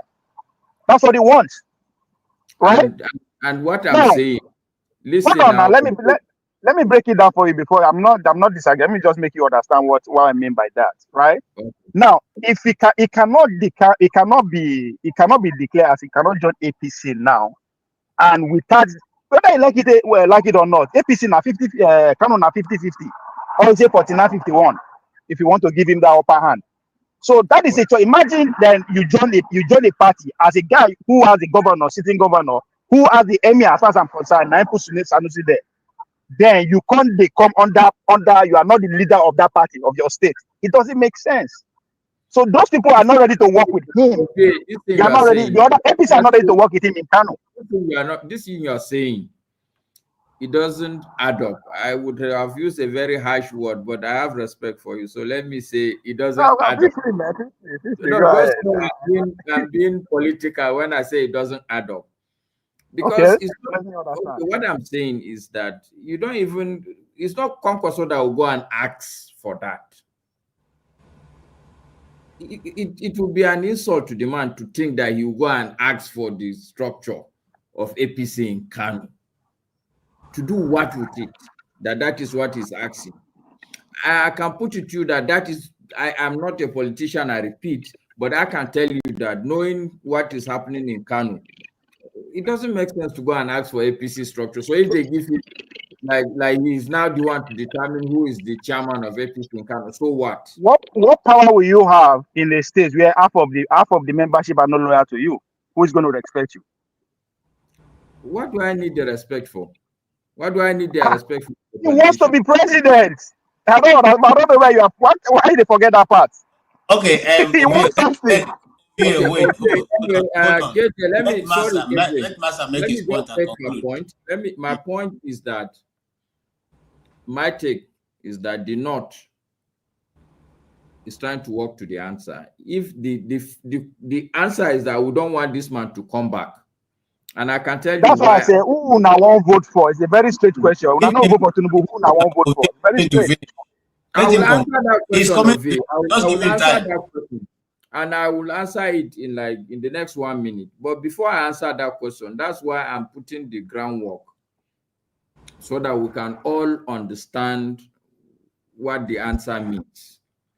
The point I'm making is that it is more to do with what is pursuing you, not where you want to go to. Is that when you hear a bomb like this, you want to run away from that place. You don't have a clear direction. No, you can't shake your head now. This thing I'm saying is not debatable. When you hear a loud sound, you want to run away from that sound. And it's not that you have any particular direction you want to go to. I can tell you now, at this point, it's not that the North are not going to vote Tinubu because they have an alternate candidate. No, they are not going to vote him because they don't like him. Which means that, and I remember, let me tell you this. I remember a statement somebody made during Goodluck Jonathan, that whoever you put against Jonathan, people will vote for that thing, even if it's a dog. This is the mindset of people. When you don't like somebody, when you are at a point that, I don't like, you may like, and this is what has happened in this country time and time over and over. This is what I've seen. Personally, when Obasanjo contested against Olufalaye, I didn't have a choice about any one of them. It's not because I wanted them. The question is, who would I dislike the least between Obasanjo and Olufalaye? I'm going to vote. It's not about like. It's about who is going to win. Nobody cares about like or not liking. Who is going to win? That's the point we're making. Somebody has to win. Ovie, I'm not following his argument. His argument is that who does he himself like between the two men? Listen to what he's saying now. He's saying for him to vote. It's not about him now. It's not about Maska is saying, who do I dislike the least? That is what you're not following him. No, it's not about individual now. It's not about. It's about the North. Well, it's not about him. Okay, Ovie, can you what you're not understanding is this. Maska is saying he's not speaking for himself. He is saying he's aggregating what he is reading from the North, first as a Northerner. And he's saying he used the example of JEJ, that when the North was preparing for 2015, they disliked JEJ, and they said that even if you place a dog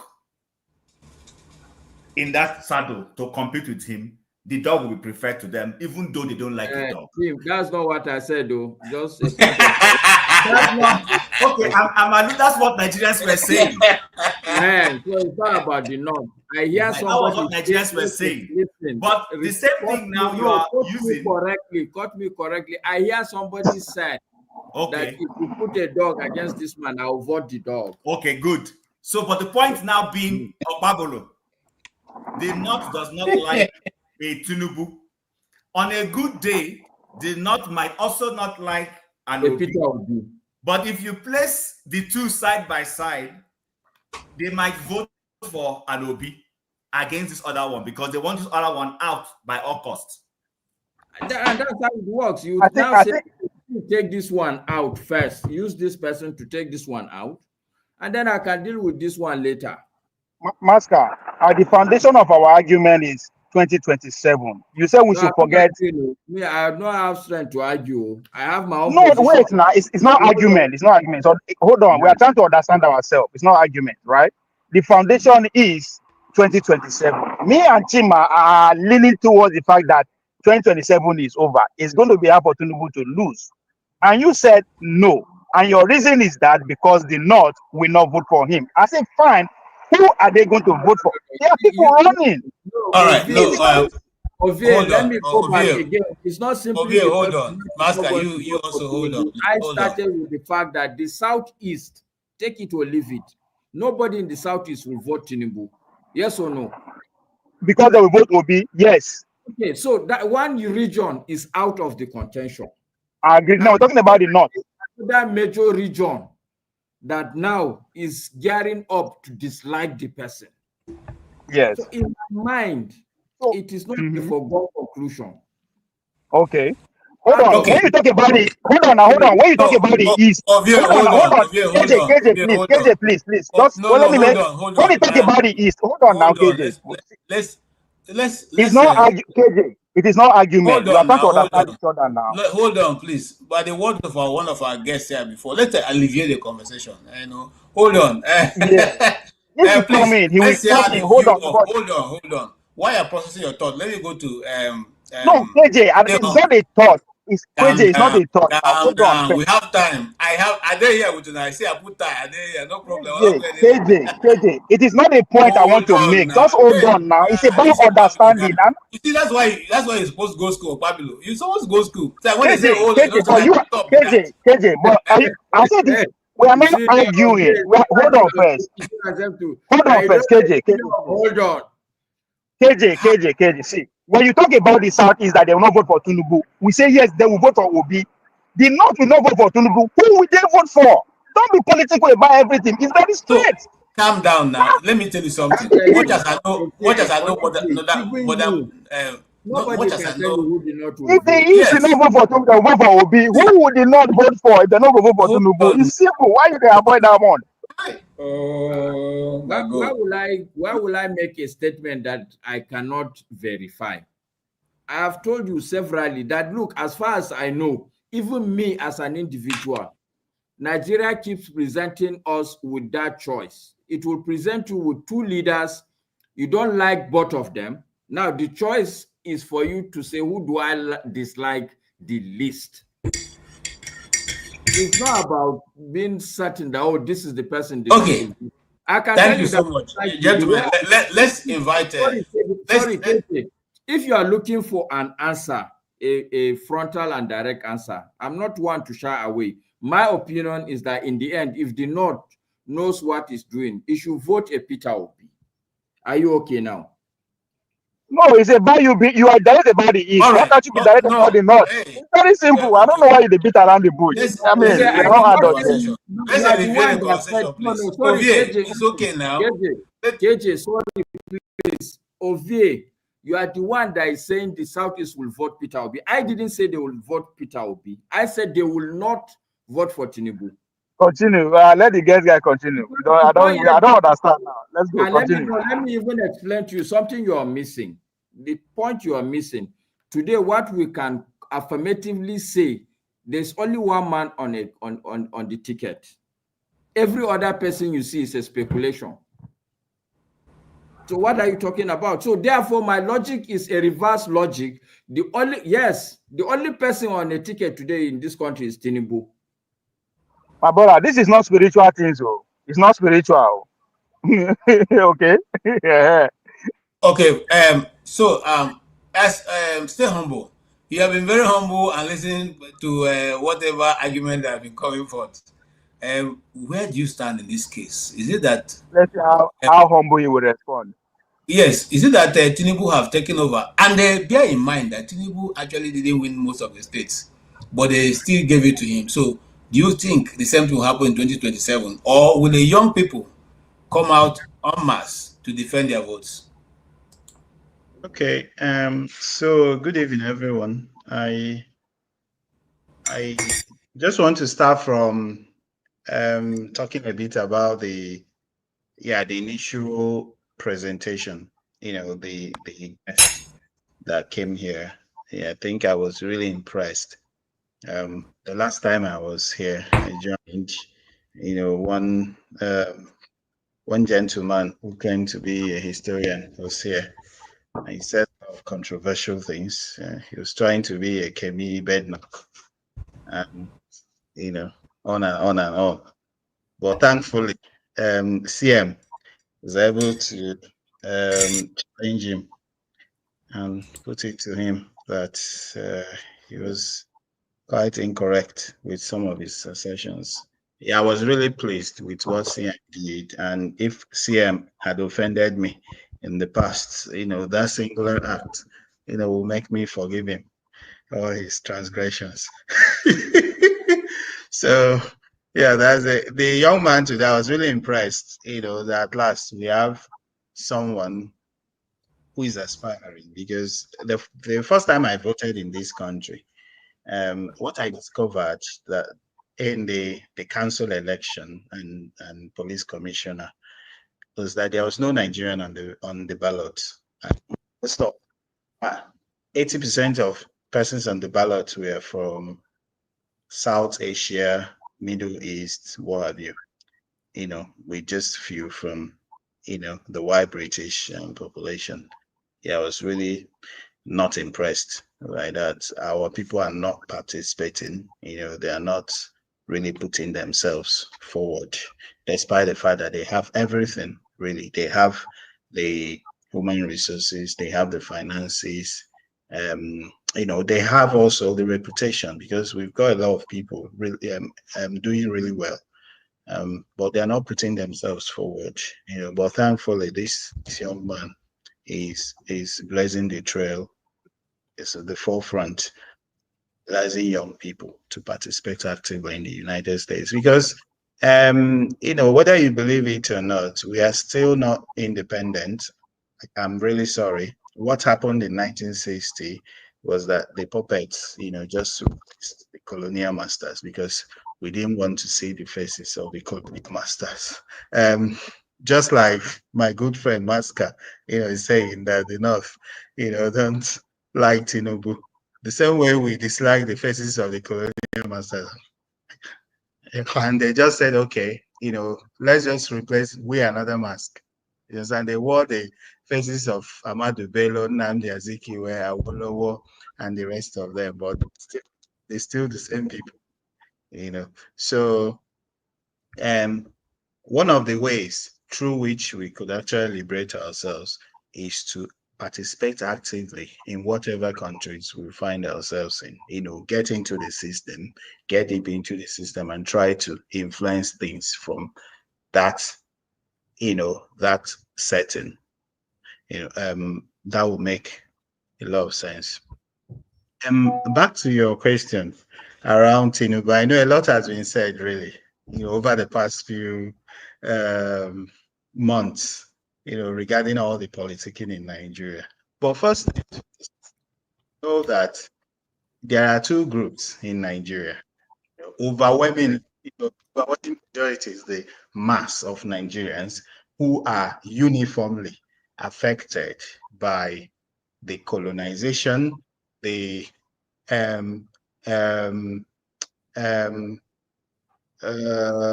poor leadership, the administrative incorrigibility, and all sorts of things. They are affected the same way, whether they are in the northwest, northeast, north central, southwest, southeast, south.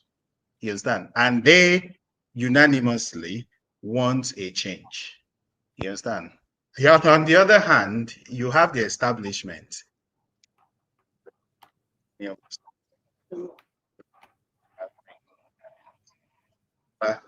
station platform that gives them the that grants them that opportunity, unfortunately, because they should not even be featuring.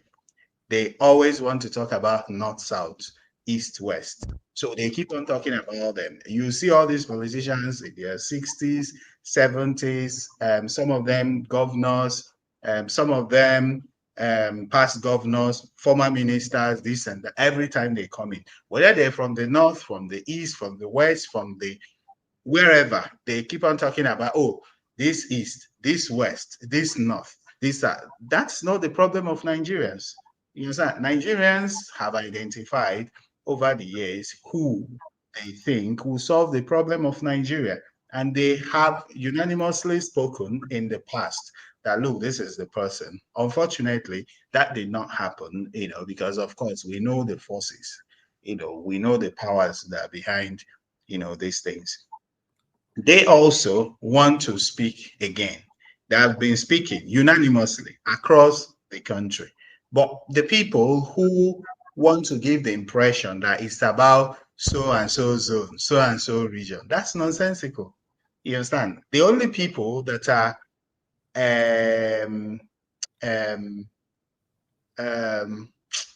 championing, you understand, all those ethnic, religious, this and that are just the few, very, very, very few members of the establishment say, oh, this is north, this is south, this is east, this is west.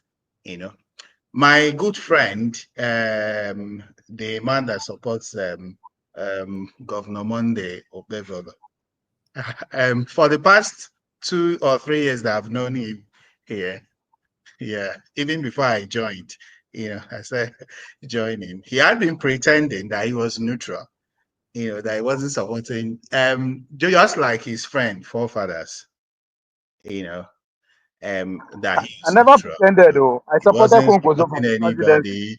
This is it. I don't But you pretend. know that one thing in this life is time. Yeah, time is a very important denominator, a very important constant. With time, things will unravel. With time, you will now know. It's now very clear to us where he's leaning, which is good, right? Because we are I not never pretended though. I supported Kunkozo for homogeneous. the election. We are not What are you talking homogeneous. about? We welcome every idea. Whether you're supporting Tinubu, Obasanjo, Buvisti, Donald Trump, Joe Biden, wherever, you are all welcome. You understand? So wherever you stand, you should make it clear that this is where you stand, which is good and But fine, who is so that we pretending can first, if have I a may ask? healthy debate. Who is pretending? Sorry, if I may ask. Sorry? Who was pretending? You, of course. I never pretended. I supported Kunkozo. I campaigned for Kunkozo. What are you talking about? Yeah, so it's very, very clear now, No, I am the only one on the whole internet that actually carry Kunkozo on my head. If you see me, you see Kunkozo. So what are you talking? What is the pretense about? I don't get it. I don't think you know me. You don't know me.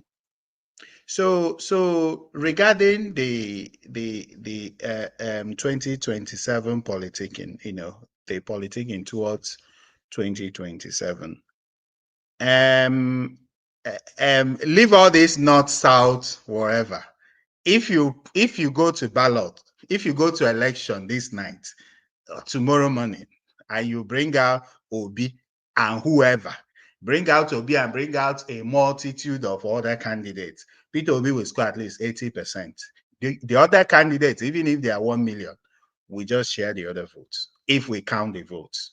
Leave all these talk about north, south, east, west. Giving the southwest. So they are the only region that will vote Tinubu.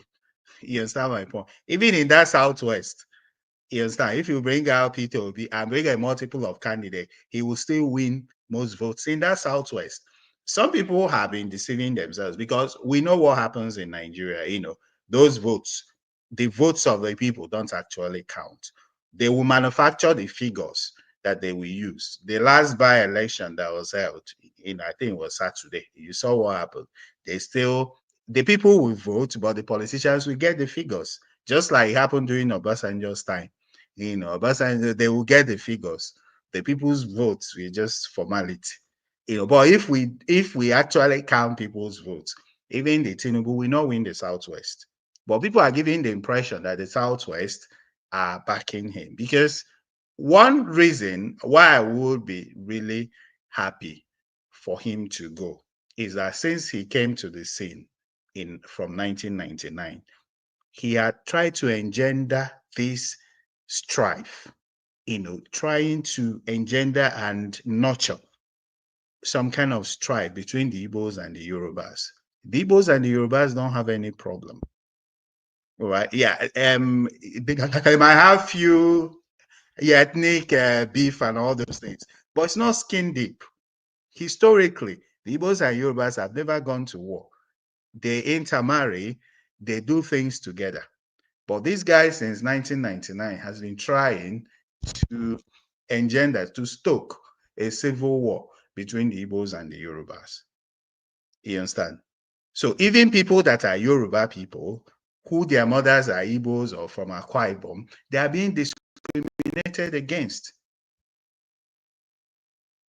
So for those that are supporting this rigging, this malpractice, the people that say, oh, you think you will win, when 2027 comes, now we'll do our thing. It is just a matter of time. It is just a matter of time. The day Nigerians will rise. The day Nigerians will rise. Thank you very much. I will not say what will happen. All right. Thank you so much. Yeah. Thank you so much. And I like the way you took your time. And from looking at your face, you're a very young man. So our prayer now, in fact, I want to start praying and fasting that the Nigerians, the youths like you, will rise. Because we don't wait for this arise to compatriot. We don't sing them for primary school. We sing them for secondary school. We sing them for university. We sing them for NYSC. We even carry another one. They don't change them. Wait now. We sing for hold on. You see, in fact, there's a privileged item that not every Nigerian sing. That one is called "You to Obey a Clarion Call." Let us what our father's land under the rain and in the sun. We don't sing under the rain and in the sun with delegation and selflessness. We don't sing them. Sing them for 1 year. So far inside forest, inside place when the senders goes out. Still, the youth refuse to arise. So let us now put our mind together. I am ready to, in fact, now this thing make me come out from the place. If I keep quiet like my fellow other people, I foresee there now, maybe as I can't discover Masca now, they go get small contracts from Masca. But now, we call they talk. They don't push us come out. We did hear now they talk from abroad. I Masca, what I say? I don't understand. Well, how will you get contract from me? Me, where the chop hand to mouth? Masca. Anyway, I like what you said. Masca na Almajiri can help you. No, Allah. Now, I'm saying on a more serious note, I'm saying that it's time for the youth to arise. I'm serious. I'm very serious about it. Because look at the young man we spoke to today. That's a Nigerian. Some few days ago, there was a young girl who beat the British and the American, whoever they are that brought English to us. In England, she beat them all. These are Nigerians. And like Nnamdi Kanu said, we are not selling oil, we are selling brain power. We have it. And yet we have it. It surprises me. Sometimes I wake up in the night and I'm sweating because I'm thinking, how can a lecturer expel you from university for exam malpractice? Then there's some professor who expelled you, go to INEC to go and do election malpractice. In the same country, you are expelled from exam malpractice because you're in university and you committed infractions in exam. Then that same person who expelled you they will now invite him to come and supervise election in INEC, and then he will go and rig election, or on behalf of somebody who is not qualified. What a contradiction! But I don't want to go far. Ovia mentioned something I want us to dive into quickly, and that is the fact that Peter Obi, they may not be the best candidate. And as a man who told us that Peter Obi is actually not the best candidate, and if ever that they decide to win the election to the Southeast, he will be the one to take that position, because in his summation, he's far better than Peter Obi. In fact, he said if you come to the record of whatever achievement that have been done, he stands far head and shoulder above Peter Obi. But I want you guys to hear it from his own mouth. Even though, give me 1 minute, my system seems to be misbehaving, but this video we must see it.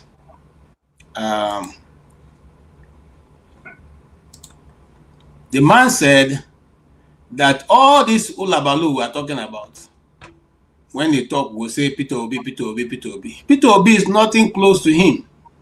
He has the magic wand to bring Nigeria to the place we're all looking for.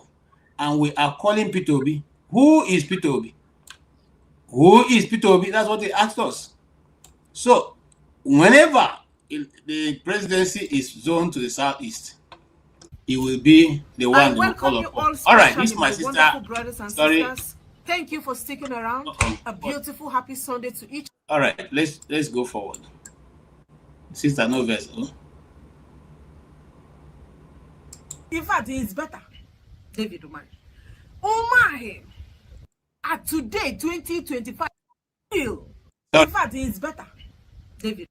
Standing by the other. You've seen all that the governor is. We come intact. Come for a debate.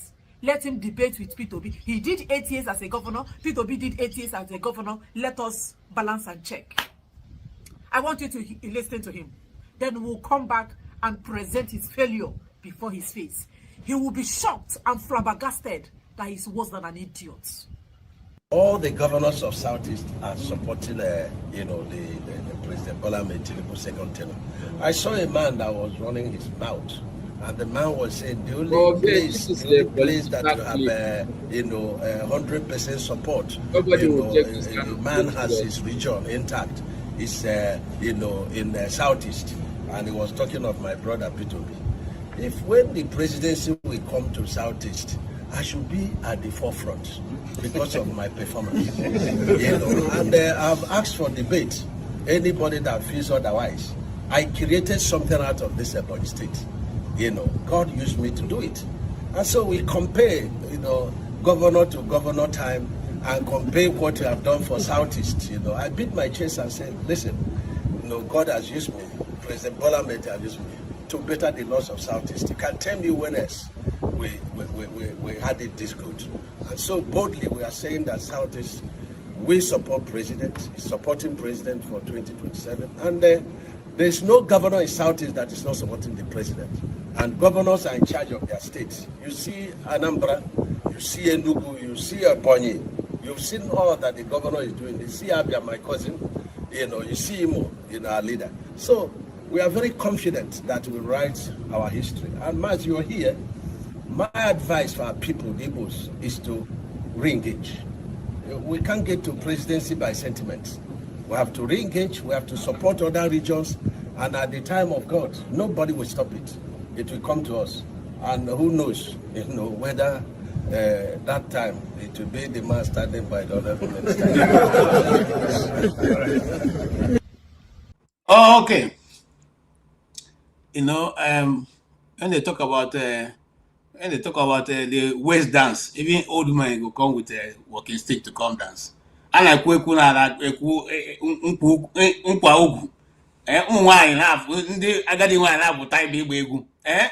which ways go take dance now? Since now waist dance where you won't come. These people are so funny. But anyway, that's my opinion. I'm sorry to have bumped in. Now, this David Umahi, I want to put away sentiment.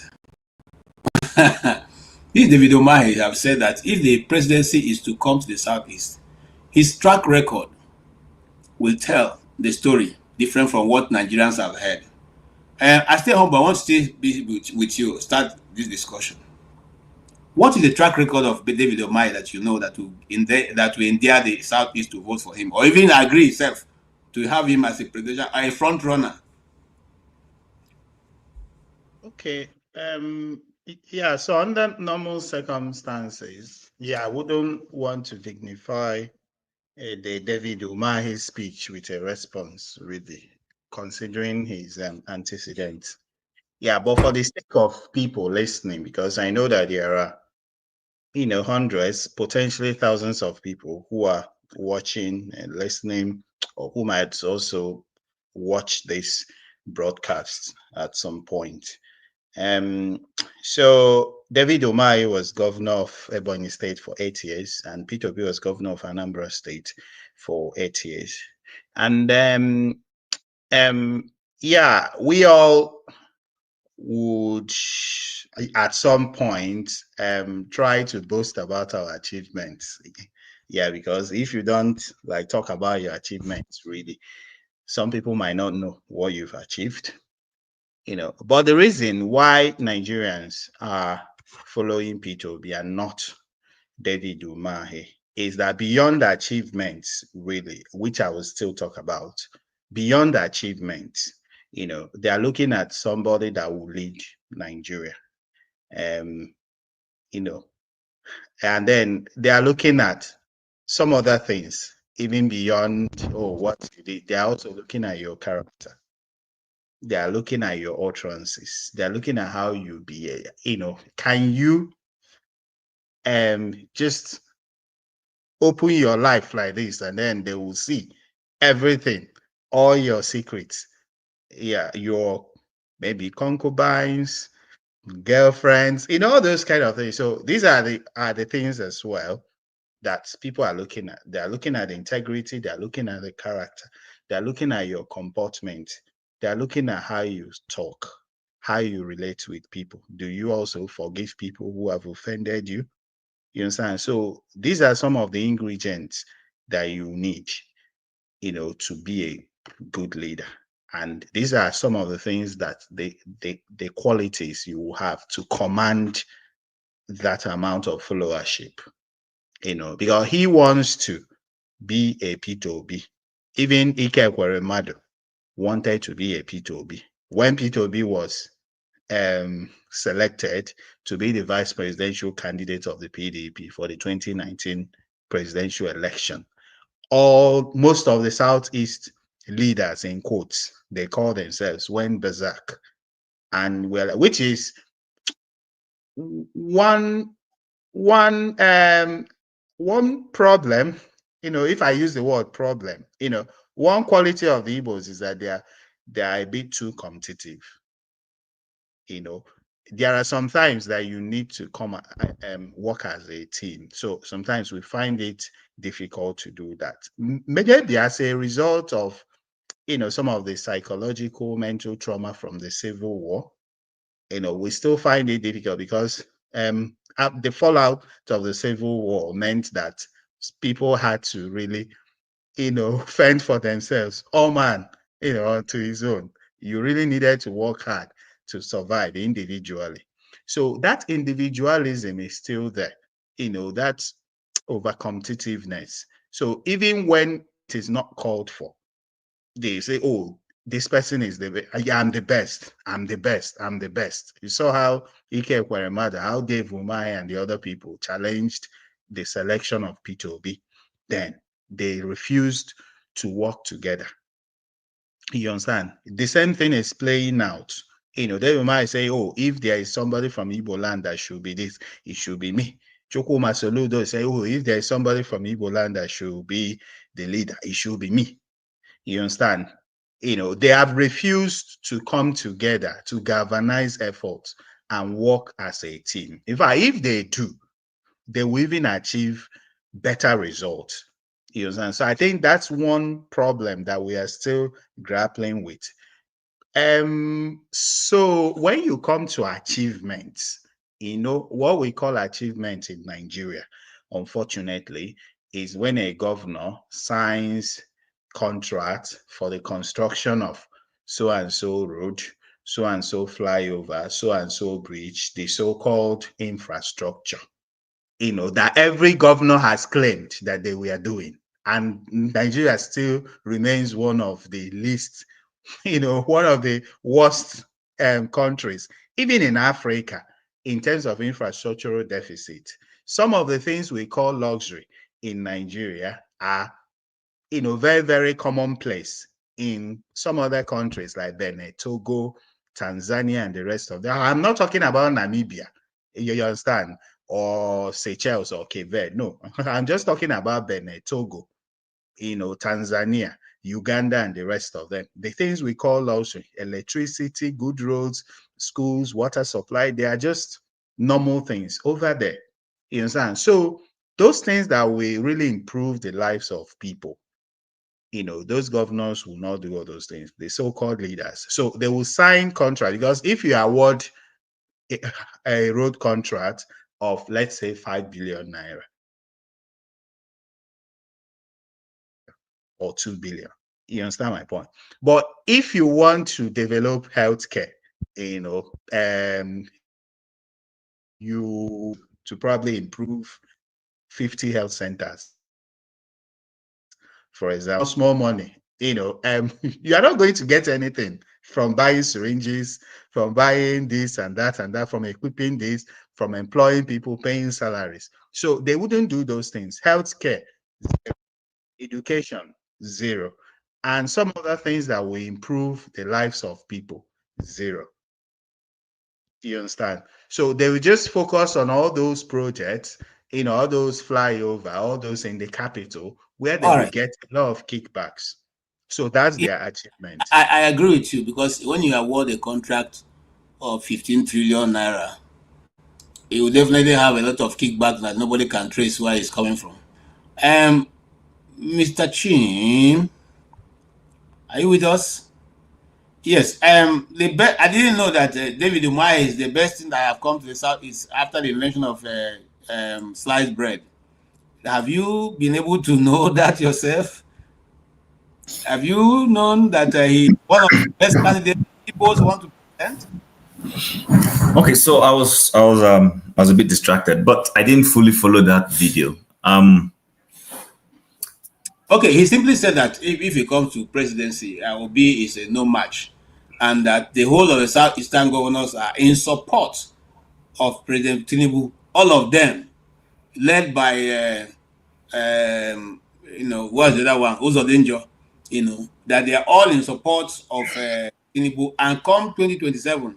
And in fact, if the Tinubu changes his mind and wants to zone it to the southeast, he will be the one. He's far better than Obi. He has challenged Obi to a debate anytime, anywhere, to show their achievements. Oh, okay, so By the way, did you ever visit Ebonyi State while he was governor? No, I didn't. You will have found that he had mushroom buildings. He was saying he was building very small buildings, mushrooms. Okay, did you see the coat of many colors airport that he built?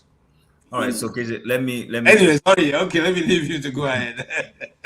So here's the deal. Following from what Stay Humble said, the only thing I'm going to disagree with Stay Humble is when he said the individuality that Southeasterners and specifically Igbos exhibits is a fallout from the Nigerian Civil War. I beg to disagree with that. Even when Igbos were fully integrated in Nigeria before the Civil War, there has always been that individuality. That's why we often refer to Igbo people as Republican in nature. I was saying this last week when this conversation about whether Charlie Boy said, "Who is your father?" what it meant. Because if you have gone to any town hall meeting, Igbo meeting, I don't know any other ethnic group that does village meeting. Do you know what I mean by village meeting? That's in this designated day for a village meeting, and they go and sit down in the village council, and people are talking and they're saying, "Oh, this is why we're meeting. We're trying to do this."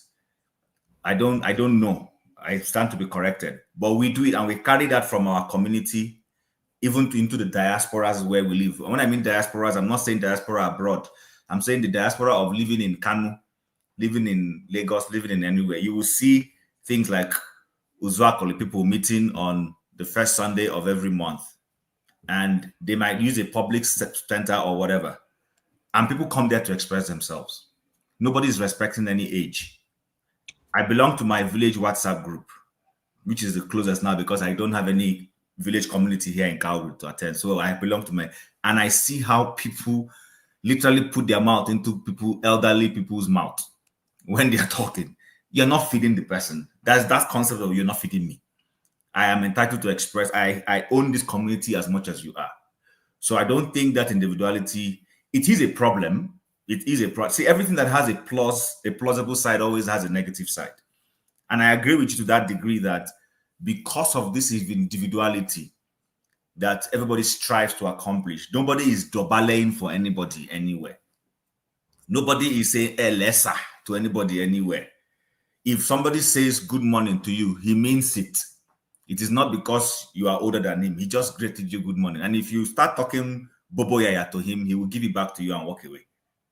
Unless he's a very natured person that says he doesn't want to. So I just wanted to clear that. Dave Umahi on a good day, going by how he was rolling out construction, bridges, infrastructure in Ebonyi State, putting lights, street lights and everything, people were celebrating him that he was walking. But the thing is, if you go post Dave Umahi to go and look at those things, you'll find out that he's a typical Nigerian politician who embezzles money through phantom projects, builds things that are not projects that don't have any legacy attributes to them. Things that if you just push them now, they will fall. Things that after 1 year of having been constructed, they are decaying. Go and see some of the things he has done there. These are not tangible things that can stand the test of time. The other thing is this: Dave Umahi is also the typical Nigerian politician that has no empathy. He's very braggadocious. The difference between him and the current person who is the president of Nigeria is in their intellectual capability. He is a bit more intellectually sounder, if you ask me, than the guy who's the president. He is able to speak. He's well educated and all that. But he is a dictator. He's a tyrant. And he ran Ebonyi State like a tyrant.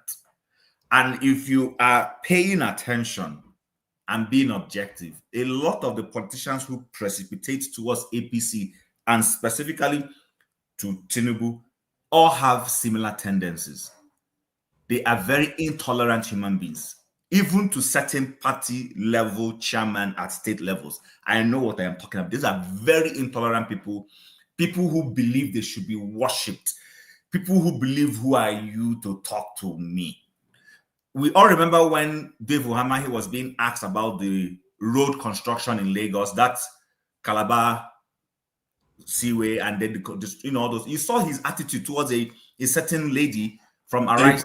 From China. Well, from Arise. Yes. So you see, birds of the same feather consistently flock together.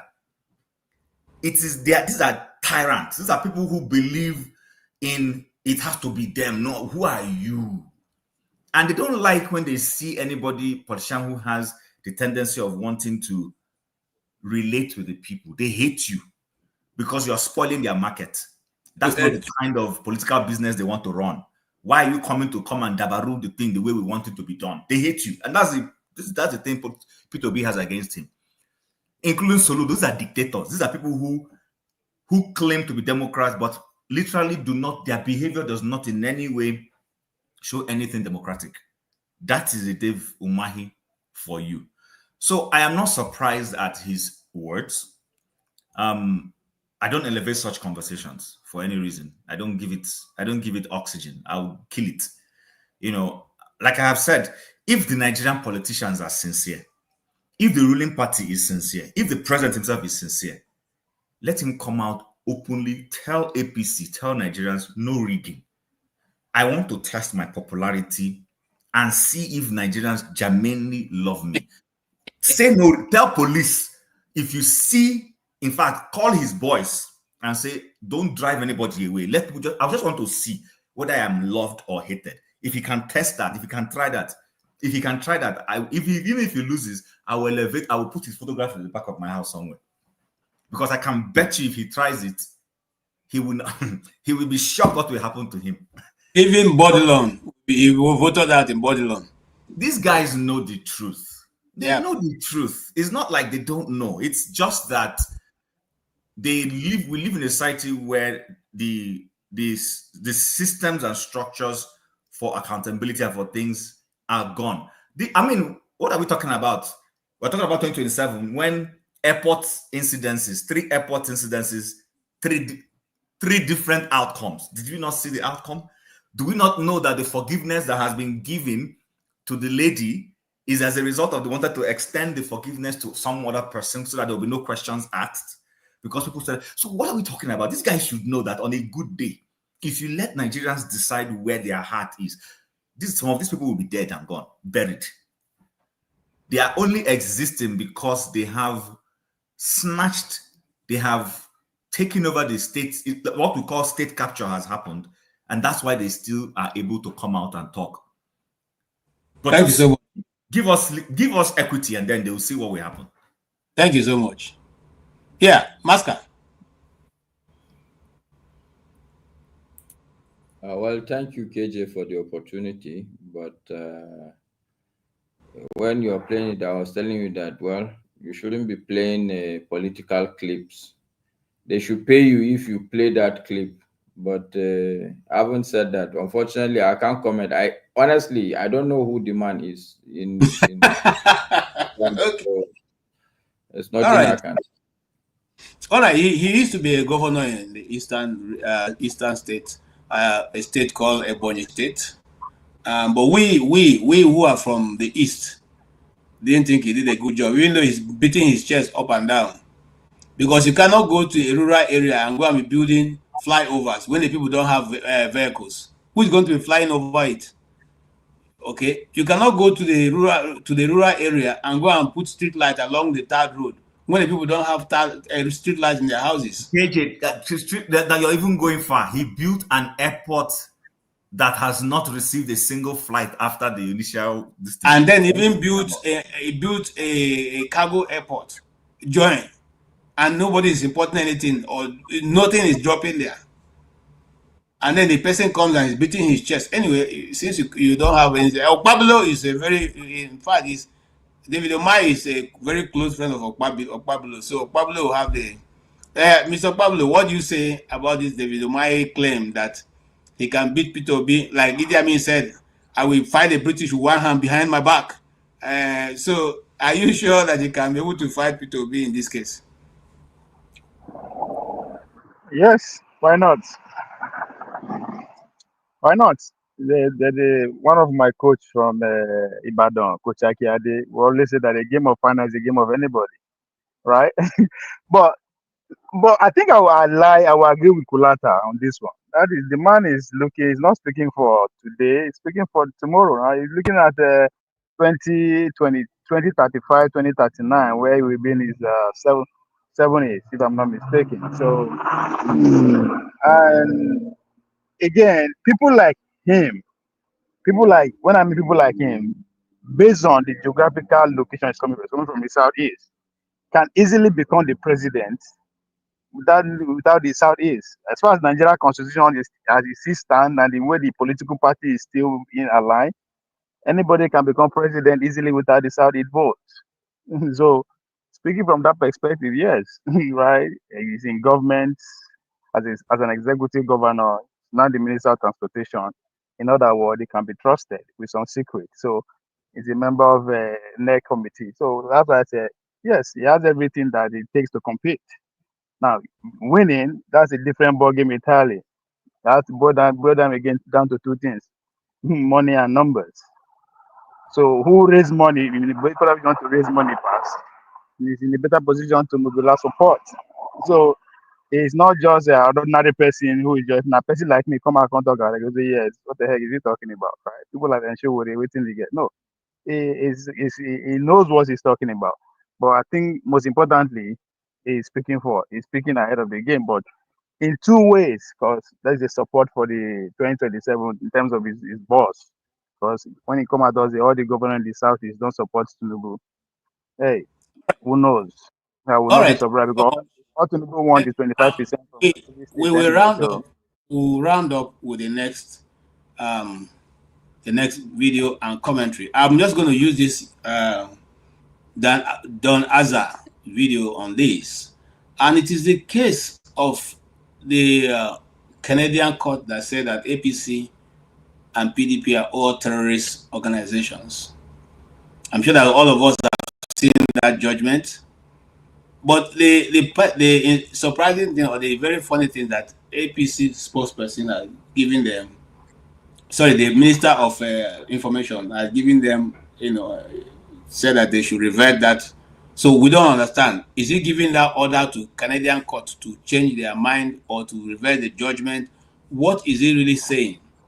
Because these people have ruled that by their own basic definition of terrorism is, even if you steal ballot boxes, if you are in the process of distorting the political process, if you contribute to violence in the day of political elections, if you are one of those who take the people's money to do what you like and at the same time say you are in democracy, they call it terrorism.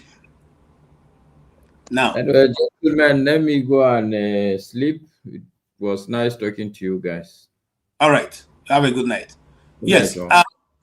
Night, Chim, based on that analysis, are they right, or are they infringing on our national sovereignty by putting mouth for which no concern them? Okay, so is APC and PDP, are they national institutions? Are they government institutions? They are ruling party now. No. they are privately owned institution. Sorry? They are privately owned institution. Good. So they have nothing to do with the state. Not really. Yeah. Good. They're just they are not state institutions. The Democratic Party in America is not a government institution. Neither is the Republican Party. They are just vehicles on how to get into government in itself. That is why if any of those institutions breaks the law, the office of the DAA or whatever, or FBI, which are state institutions, will go after them. So I think sometimes we elevate certain things we should ignore, if you ask me. I mean, I'm not saying that the court, remember, this first and foremost, this has nothing to do with government. This has to do with an individual seeking asylum in Canada. And I don't know what it is he was doing, and he put PDP and APC as, I don't know what he was thinking. He said that he was in PDP. That's what I'm saying. Don't worry, KJ, you don't need to. What I'm saying is, you are seeking asylum in a country. What has that got to do with PDP and APC in your asylum papers? I don't get it. Sure, we are facing political persecution from these political parties. That he also had belonged to. So now, like, not saying that side of the story that they go take. You understand? Okay. So, in doing that, the court decided to look into those institutions. Say, okay, you're running away from these institutions. All right, let's go and look at them. And based on, they said, oh, I don't know how they went about it. I'm not a lawyer. I've not even read the judgment. But they came up with, okay, so you were part and parcel of these institutions that have subverted democracy in that country. When each time they are contesting an election, these institutions snatch boxes, run with it, they stop people from voting, and all these things. So if you have been part of it, now we will not allow you to come and have peace in our own land. Since you've been part of creating problems somewhere, you need to go back. Because these institutions, as far as we're concerned, based on our knowledge of who they are involved in carrying out what we refer to as terrorist acts. So we are placing those institutions at the level of Al-Qaeda and Hamas. That is my understanding. And then Nigerians suddenly go berserk and they are crying. People are saying, how dare them? That's why I'm asking you, is APC a government institution? Is PDP a government institution? Why am I worrying myself about those kinds of things? But Kim, those Nigerians are members of the party. Hold These are category Kim, members too. Kim, even the Nigerian institution have been sanctioned by Canada. The joint chief of staff was denied visa. So could this be the reason why he was denied visa? Because they've seen that they are also terrorizing people in the southeast. Okay, so KJ, everything is, let's deal everything with case by case. They didn't deny those military chiefs visa because they are Nigerians. Actually, those people did not process their visa properly. Let's be honest with you. They didn't follow the guidelines. It's just that we are people who are given to emotional truncating all the time. If those same people follow the procedure and apply for their visas, they will be given those things. Did you see the retinue of people they were going to for this event? This event was not something that needed even the chief of army staff to attend or chief of defense staff. He didn't need to go to that conference. I don't like what you're saying, Jim. I don't like what you're saying. If the chief of army go, how will he get extra code? What are you saying? I mean, okay, all right, but he had to go so that, you know. Okay, I hear you. I understand. He didn't go there for house. He boys going to go. Those are the things, my brother. Not before Nigeria, me and you don't see for sports. If not lie, ask for Pablo. Five players go to go. Then go take 15 coaches. Go. Five players. I agree with you. I agree with you. But the point I'm making, I don't go Commonwealth game for India, but I did Lagos. But my name, they lane, they everything they. But Pablo, make you laugh. When I did serve for Abuja, I'm not gonna mention the government office. I don't know who they watch. Then we supposed to go field work every month. They don't put my name. They put my name every month on field work. They know they give me the money. I did they go. My name go enter field work. They carry my name, collect money from CBN. The people will go field work go. Those don't go. They go share the money. We not now only one day because now me carry the file go drop. Now I might see my name for. I say since we are in Canada, what you should find out there now that you bring the military aspect to it. Are you sure there's no relationship between the Canadian and Tinubu people? You think it's smooth like that? There must be something going on. If we have been paying attention to international politics, you discover that Nigeria is not of significance, importance to Canada in foreign affairs. Let's be honest. If we're talking about Philippines and India now and Rwanda, every country has the nations that they relate more with. The US relates with us. Canada doesn't relate much with Nigeria. Forget say they collect visa, come here. They don't relate with us very much. We don't have a strong, and this is started with Abacha. Since after that Abacha era, when they closed their embassy for a period of time, I can't remember what happened. Then they shut it down. They have not really fully reestablished relationship with us properly. It's just been on this visa because they need population, and then they give us immigration status and all those things. But on a government by government level, I don't think we have a strong relationship with them. When last have you seen any Nigerian leader go on a state visit to Canada? When? Please think back. When? We're not paying attention to some of these things. But yes, we go to the US. Yeah, that's why I'm asking that. There must be like there is a rift because all this kind of headline, there's something going on. I'm not going to say they get anything where they fee say then they gain from us, so they're not pursuing. But when it comes to relationship with India, Canada has a strong relationship with India. China, they do business, they do cross educational things with each of them and all that, and they have a huge sizable population that is making an impact and helping at the governmental level for them to keep that relationship. We don't have that such a relationship with Canada. Thank you, sir. That's the honest truth. Stay humble. What do you say?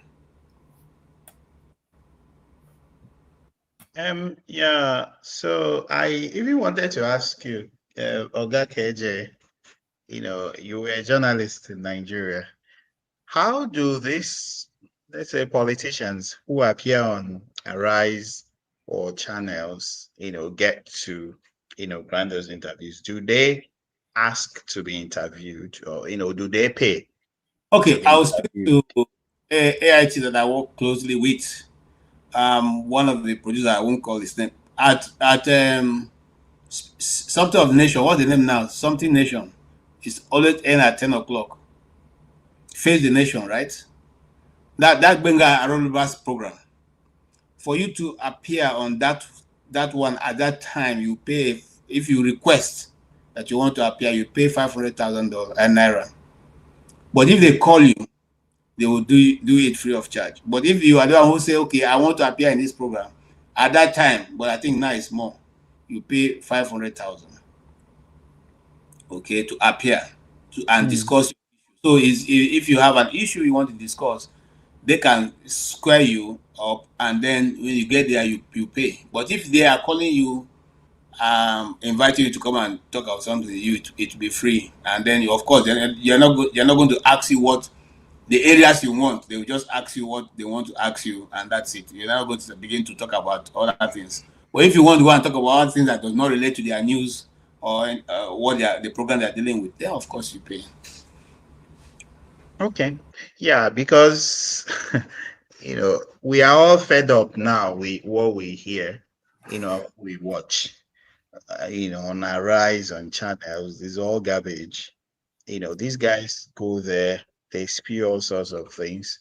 Apart from few journalists that really challenge them, maybe people like Rufai, the other guys, they're all like working for the government anyway.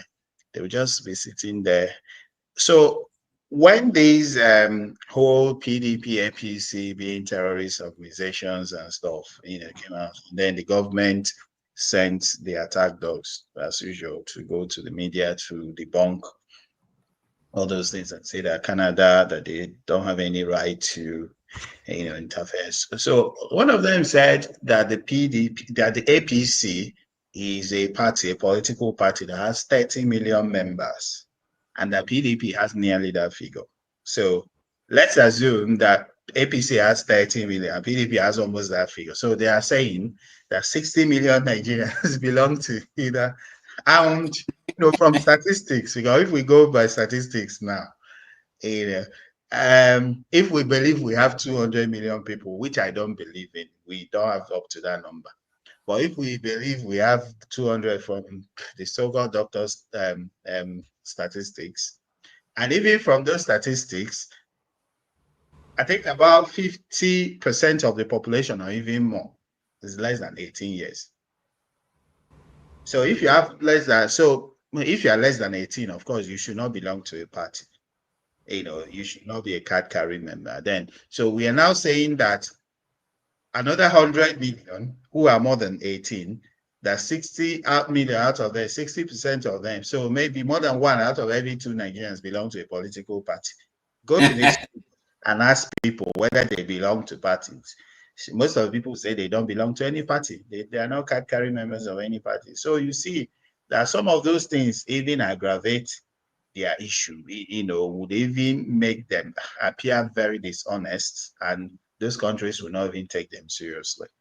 Coming to the issue of the court in Canada labeling APC, I wouldn't really, I'm not someone that seeks to either be validated or invalidated by the white man. There are people who are always very exuberant when they hear, oh, the United States or United Kingdom has said this or that or that or that. Yeah, I'm not someone that seeks validation from the white man, or invalidation, whatever it is. Yeah. So under normal circumstances, wherever a court in Canada or wherever rules is their cup of tea. But the fact remains that whatever happens in Nigeria, even things that we think, there are associations, organizations in Nigeria that are already notorious for all sorts of crime and all sorts of vices. You have all those parties, you have some organizations, you even have the military. So I know someone, who once worked for the military, working in this country, say he's deleted his military past. He doesn't even want me to tell anyone that because the reason being that, once you identify with the Nigerian military, you may lose some privileges. There are some things you apply for that you will not get because of the human rights abuses and, all what's not of the military and, some of these other organizations, So These guys, this is why if that man that applied for whatever asylum had applied to bring in stolen money to Canada, they would have granted him visa immediately. But because the guy that applied for asylum wasn't going to bring any value, because let's face the truth, those countries, they are the ones that aid and abet all sorts of crime in Nigeria. Even those so-called terror who a senator in the US said before the whole Congress that it was the a United States agency that was sponsoring Boko Haram, and nobody challenged him. So are you saying those people are there? Who are sponsoring them? Who sponsored APC? How was APC formed? You see? So when they need them, when they need the value, they welcome them with open arms. Well, this guy going there is a liability. So that's why they don't want him. So even people that apply for visas, UK visas, what have you, and they're even denied visa. Some people are denied visa, not based on the fact that their visa application does not have merit, but based on the fact that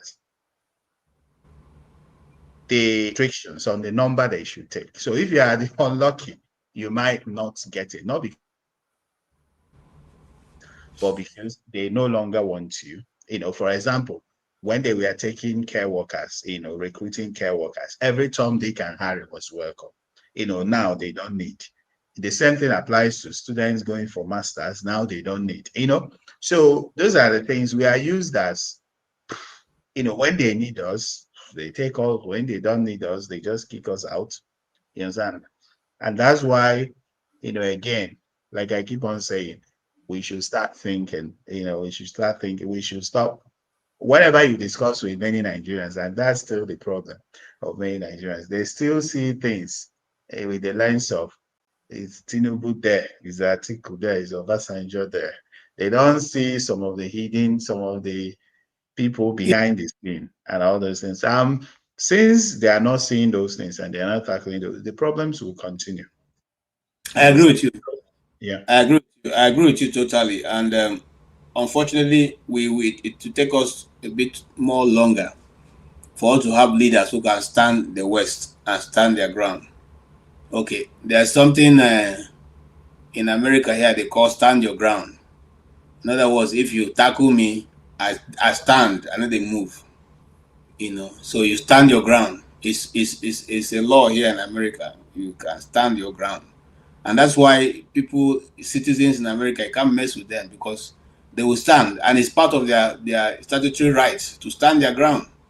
If you walk into their trespass into their listen, they stand their ground, and anything can happen to you because you have trespassed. But I want to welcome consign. Consigns may be from David Omaye's community. I don't know, but you are welcome. And you have had our discussion so far. We've talked about so many things about the young man who got elected position. In fact, as a councilor man in Texas, who came here and he spoke eloquently about how politics is run and the difference on how it is run in Nigeria. One very interesting thing was that when we asked him, will you be ready to come to Nigeria and run for an elected position? He laughed and said he does not understand Nigerian politics enough to come and run, and he wasn't going to do that. He would rather remain in the side that he knows. Now, since it is the same politics, why is he afraid to come and run in Nigeria? And then what are your concerns? Because since you came in as concerns, what are your concerns on all the topics we have discussed so far? Thank you, Dr. KJ. And Mr. Chim, and stay humble. Well, when the man was talking, I was busy that time. I didn't hear what he was. I was busy. So I was not following what people are saying that time. I was very busy. But I followed, I just came in about 20 minutes ago, 30 minutes ago. That's when I started getting what people are saying. You see, Ono Umahi is very, very unfortunate that is such him and what did that man? Soludo. This kind of other than playing politics. So I think we are really, honestly speaking, the Igbos are losing it. Because they are not even thinking of talking about how their people are being killed. Why? In Imo State, in Anambra and Enugu, even in Ebonyi. They're not even thinking about that. What they're thinking about how they are going to be president and this and that. Even the one, you see, even the one they're not satisfied. He was the governor for he's a minister now. So he's thinking about how to be a president. Even Soludo. They don't even think about even their brother is in jail. They're not even thinking about that. They're not thinking about how their people are running away from their villages. If it was when the time Sambakwe was alive, was ruling Imo State, and who again was ruling Anambra State, I think even if the time P2B was ruling Anambra State, those people cannot be alive and their people being killed in this way, and they keep quiet. Instead talking about nonsense they're talking. I look at those people are very shameful. I think that APC that Oban he entered, I think he fits him so much. Because that's where you see big criminals. Like Tim was saying, all the things that he built, he say infrastructure, this. What are they? Where are they today? All those things are nonsense which he used and stole money from the people. You see, when I look at that man, so I don't like listening to such people. When he was saying this, later I called somebody in Nigeria. I called one boy I called somebody, Chris. He's one that have a news post or what I call him. I said, please, my brother, we get more news more than you people in Nigeria. We used to get more news. So I want to know what really is that Tinubu is doing for East Igbos that we don't know. Is there anything that Tinubu is doing for the Easterners, Igbos that we don't know? Please tell me. That guy will start laughing.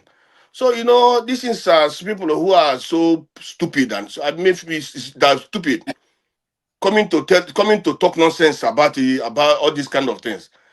Well, everybody cannot support P2B. Even in the Hausas, all of them cannot support anybody they bring out. The Yorubas cannot support. I think the way they're going about it is not good. I don't like the way they're going about it. They are matured. They can even Omar that is saying nonsense. His children voted for P2B. Omar's children voted for P2B. So that's to show you how stupid they are. And on the issue of I'll ask you one more thing so that you can talk. Ngozi Okonjo-Iweala went and said that after seeing Tinubu, she came out and said that Tinubu is doing very well, the economy is doing very well, and that people should praise Tinubu for the good work he's doing. If you just oppose that with what David Omai is also saying, don't they have a point? Because these are people who know what is happening in government. So maybe we're not seeing what they are seeing happening in the Southeast. What do you say? Didn't you see that even Okonjo-Iweala, they wanted to stone her in the north? They wanted to stone her. So you see, sometimes these politics, like all these people, I think maybe whether he's running for another election so that they want the government to support her again. Maybe that's why. But for me, I don't want to talk about Okonjo-Iweala and the all nonsense she's talking about. If I don't know whether she goes to market, and again, these politicians now we have, some of them don't have sympathy. They don't have conscience. They don't see how people are suffering in Nigeria. They don't, because they are okay in their own this, and they are very, very okay. So that's why they don't even care about what even many people 1 million people die today. Why today? They don't care. So that's why they come and talk all this nonsense. She must go to there and stay there. Even let that Okonjo-Iweala, let her go to Nigeria and stay for a month and go without security. And then we will see that Tinubu is working hard. That's when you can see that Tinubu is working hard. If she can go to Nigeria and go without security, then we know that Tinubu is trying. So let me leave about that. I don't want to talk about that woman. She say all of them are mess. Now, all right. On the issue of Canada, honestly speaking, what Canada said, even before Canada said it, many of us know that APC and the PDP are terrorist organization. Why? When Goodluck Jonathan to start with, I like Canada so much. That's one of the countries I respect in the world. I respect also Japan. Japan give aid to the people, to any democratic country. They don't give them loan. The same thing with Canada. Canada, why I support Canada? Why I like Canada is this. When Obacha was ruling, Canada was against Abacha so much. All the whole nonsense Abacha was in, Canada was the one only fighting Abacha. Most of all the whole countries. They are not interested in your oil and all the rest. They're not interested. Canada have human heart. They want people, they want countries to work like them, to be peaceful and to respect their people and to work for their people. That's what Canada. Canada are not going about looking for your oil, looking for your way to support you. That's why I like Canada. Even today, all the countries that people go to, they make refugee in their country. Which country that give money to the refugees than Canada? Understand? So what Canada said is true. When Goodluck Jonathan was ruling, it was Canada. No, when he was ruling, people say most of the politicians in the government of Jonathan, they are sponsors of terrorism. So everybody know that. So if most of the people in government of Jonathan were terrorists, so what are they? Is it not PDP? Now APC is in power. APC, most of their people who are ruling also, most of the people in government, even Tinubu is a terrorist. Wife for the Tinubu's wife is a terrorist. Because you as a wife of somebody, you are there going to give people who they buy their people money. But you can't stop that terrorism. You cannot arrest those people that are killing those people. You can't arrest them. But only what you go is that every time you went about to where is he getting if she now become the minister of humanitarian affairs. That's what that woman is now. Tinubu's wife is the minister of humanitarian affairs, going about to dashing money people who they buy their people. Why I'm looking one day, I'm praying one day. Let me see one day those terrorists who go and destroy their own people, so that people can donate money to her and her own people. Because you see, you have the right to arrest those people. You have the right to arrest those people, buy them, but you and the husband are not doing it. But you people keep quiet. These people are being paid. Instead, the director, you go and take 1 billion and give them. And you are happy that you are giving people money, that people are being paid and give them money. It's not devilish. These people are very devilish. Understand? Thank you, For me, wait now. Let me. For me. No, you have 5 more minutes. I will come back to you, but we're rounding up. So just give me some time. Let me organize your thoughts. I'm coming back. The next time we're talking, we are having 5 minutes to round up. Ovie, your 5 minutes starts now. What do you have to rant about? Is there? Yeah, your 5 minutes starts now. Hey, I don't think you. If you're not ready, I can go to Chim. Okay, go to Tim. Chim is ready. So, all right, Chim, your 5 minutes starts now. Sorry, do you mind reminding me again? What is that? Is it rounding off? What do you want to rant about? Because this is your final statement. We've discussed a lot of things. I don't want to repeat myself and go back to some of the things we've said. Right. But on Okonjo-Iweala, I think people need to understand she's doing a job. They have their metrics for measuring progress, economic progress. According to World Bank. Whether it is World Bank or IMF or what's World Trade Institute, that have never really given any advice to European countries or to America or to Canada, only African countries, and Africa are continuing to remain poor despite their economic advice. Okay, so KJ, here's the deal. There was, I think it was Davos. It was at Davos. I'm not sure which of the years. The last World Economic Forum meeting in Davos, and the president, or is it prime minister of Malaysia or Indonesia or Malaysia? I'm not sure which of them, so I'm not very sure. I listened to when he was on the panel speaking, and the World Bank president, the current World Bank president, the Punjabi guy who has, I'm trying to remember his name. I'm sure we all know who I'm talking about. Was asking him, to take some economic steps with regards to production in either Indonesia or Malaysia. I'm not sure which one it is. And the man pushed back and said to him that you're not a politician, you're a world bureaucrat. You guys have what you are, how you measure things. He says, my job as a president or prime minister of that country he leads, is to make sure that my people are economically empowered, that the bargaining power, that their local currency, when they have it, they're able to go to the market and buy, and it's able to go a long way with them. That when people earn their income, that money has value. He says, that is my job. And he says, the things you're asking me to do will put me in bad taste with these people I'm supposed to take care of. And I will not do that. People started clapping. He said, no. And there was a lot of laughter in the forum. He said, no, you guys sit in Washington and New York and all those places, and you make these recommendations. I'm the one on the ground. I'm the one who feels the pulse of the people. Yes, there's an extent I might borrow one or two things you say and throw into my economic plans, but I can't take everything you're giving me line, hook, and sinker. So the point I'm trying to make is this. I'm not going to crucify Okonjo-Iweala. Not that I agree with her. I don't. But I'm also going to be honest to say I'm not an economist, so I don't know what she's looking at. As a layman, all I know is the Naira I have, this value of the Naira I have, how much is it able to buy in the market? What's the purchasing power? With this Naira, am I able to pay my rent, pay my children's school fees? If I was used to going on vacation, am I still able to do that? And do I have a spare to save?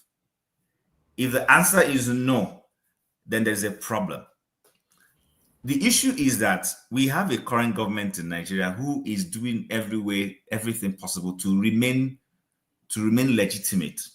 And their legitimacy is not coming from the people. His legitimacy is coming from pandering to global institutions and countries, like we have seen. He was trying to make all those people happy so that they can look away from whatever ills he does when he is leading. We need to understand this. And then for our sister, she's doing a job. And then I don't know if she has gone for a second term, if she's entitled to a second term. If she's entitled to a second term, she's going to need the government in power to guarantee her candidacy. That's how it works. There's going to be a political. Let me put it this way: she's sowing a political capital that she is going to need to reap from. So when that time comes, the foreign affairs minister, through the office of the presidency, will lobby African nations who have a vote in WTO. They will also reach out to maybe Washington and the Secretary of State in the US to say, okay, can you please make sure this our sister's second tenure is guaranteed? Perhaps he's also playing that ball. Everybody's a politician these days, pursuing their own interests. So to that degree, I will give her a pass. She's learning how to. I wish I knew how to play this politics. I won't be here discussing with you guys. Okay. Pablo, you know it's not a talk. And I say I don't know how to play this politics. I can't they talk with that. Those who know how to play, I'm not they cash out though. Fear don't they catch me. Because you won't go heaven. That's why you won't get it. Yeah, so all right. Thank you so much, Jim. Yes, I stay humble. Stay humble. You have your time starts now. Thank you so much, Kulata. And I left my disco shirt out today because of you. Yeah, go ahead. Okay. Yeah. So I would just speak about Okonjo-Iweala. Yeah, I think she's someone I know a bit about, and I followed her. I followed her career over the years. I think from the time she was finance minister under Obasanjo till now. Yeah, I think she's done a great job. She's represented Nigeria quite brilliantly, and she's done well for herself. I, really like what she's done over the years. And I may not sound like Rotus, the guy that appears on our rise to talk about economics and all those stuff and praise the government and stuff. So the thing is that we know the people who are in charge of Nigeria, that they are not in Nigeria, and we know who Okonjo-Iweala is working for.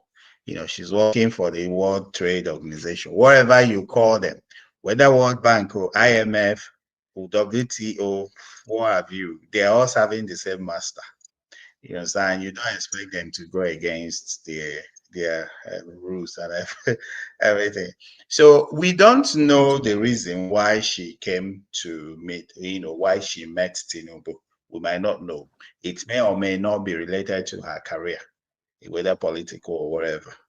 But I think even it must have something to do with the fact that those people who Tinubu is working for, the IMF, World Bank, United States, EU, whoever is working for, would need somebody who is also part of them to validate that whatever is doing.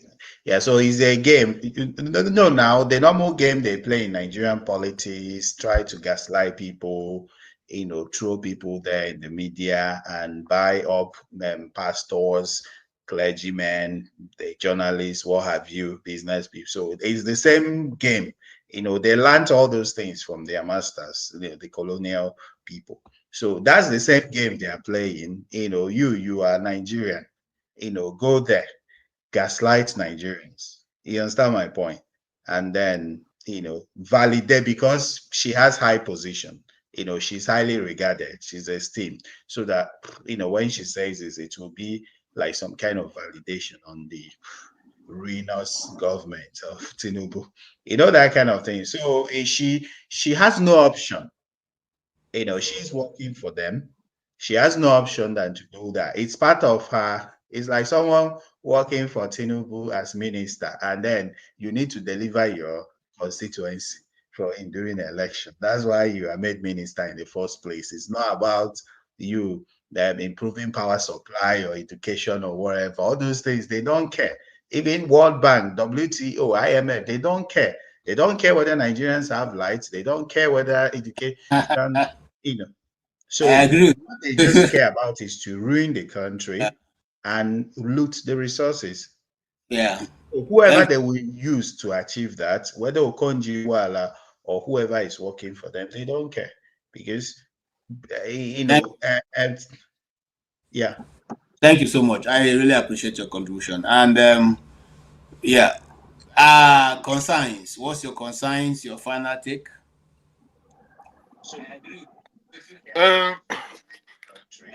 My final take is this: on the man that you said that said you cannot come to Nigeria to contest election. Well, it's only criminals, those who travel abroad or those who are staying abroad for many years, like Chief of Staff of Nigeria and so, and all his inks, are those that come to Nigeria now to contest election. If not, send a good human being, somebody who have brain, can never come to Nigeria to contest this kind of election that they're making in Nigeria, because there's no election in Nigeria. All the whole election that have been done, look at the one they did yesterday. It was ballot snatching. It was the highest bidder is the highest bidder wins election. So no good person. Even you, KJ, even you, Mr. Chim, even you, Humble, even Obobello today. Unless you guys are criminals. If not, you can come to Nigeria to contest election after staying abroad. So that man is 100% right. Unless himself is a big criminal, like Chief of Farming Staff, Chief of Staff to Tinubu. That's the people that can come to Nigeria today contest election. So myself, even if you give me $billions of dollars, my conscience, I can never come to Nigeria contest election, because unless I come to steal.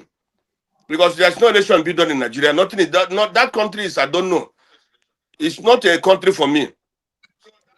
And on the issue of that woman, like Humble said, she's doing the work of her own people that send her.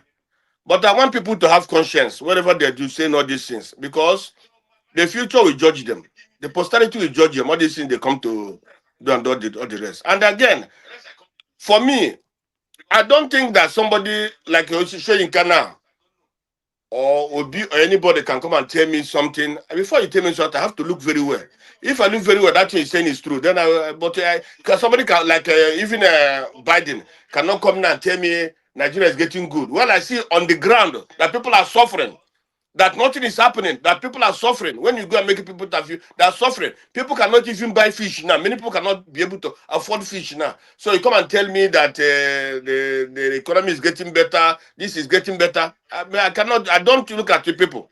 I look at myself. Even if you tell me it's a professor, these days I don't respect professors because most of them are criminals. The professors in Nigeria, you have in Nigeria, most of them are, majority of them are criminals. They are like if Soludo, all of them, majority of them are criminals. So I don't listen to what they say. I have my brain, I have my mind. When you say something, I have to look at it and weigh it and say whether you are saying the truth or not. Understand? Thank you. Then on, Thank you so much. Yes. Is it 5 minutes? 5 minutes. No, okay, I'm sorry. Okay, thank you. No problem. All right. Listen to me. This is what I want to do.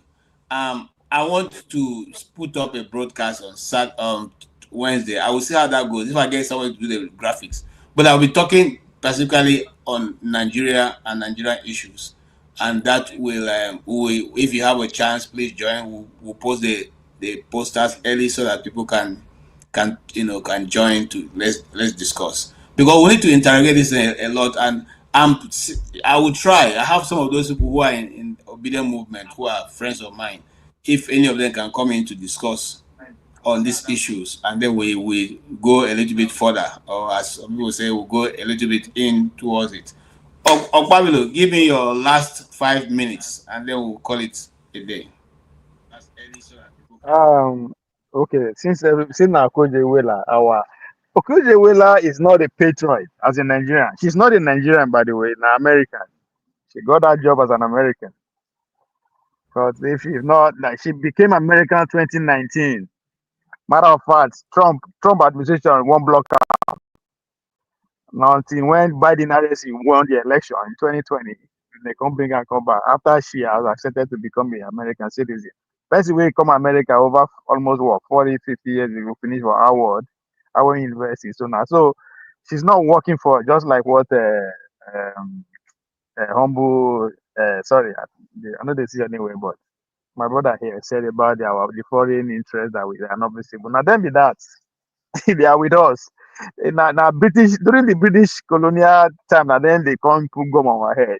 American style of getting access to the economy. They don't need other country. They will just use you, and that is one of them. And we can see, even though our village people they suffer, like you see, and my brother went us say, if you come Nigeria, you go see people they suffer. So even though American president tell us say Nigeria, it's true. I hope, even though let's say our family is well off, but she's from a village in Nigeria that are not doing well, but she come and face the Nigerian president and say everything is going well, which is support. So deep down in her heart, you know that's not the reality. But hey, now people give her a job, and she just finish up her first term, so she's speaking. She's starting her second tenure, I think next month. So again, they have to do the election before Biden come up for office. So now one of those process they rush for her to come in again. So they had to do the election earlier before now. So I don't know why people see her as a success story when it comes to Nigeria. Yes, individually, privately, yes, but when we come to national conversation, national hero, I mean, she's not among the, I mean, she's not going to make the list for my side because she's not a patriot. My brother and I actually agree that either WTO, World Bank, or whatever you call them, those are our problems today. And if she's in charge of, if she's the face of our problem, what else can we say? So I never say I don't take her as a serious person. And that's why I always advocate, if I have the opportunity to be in a position to actually say, maybe I put something for constitution.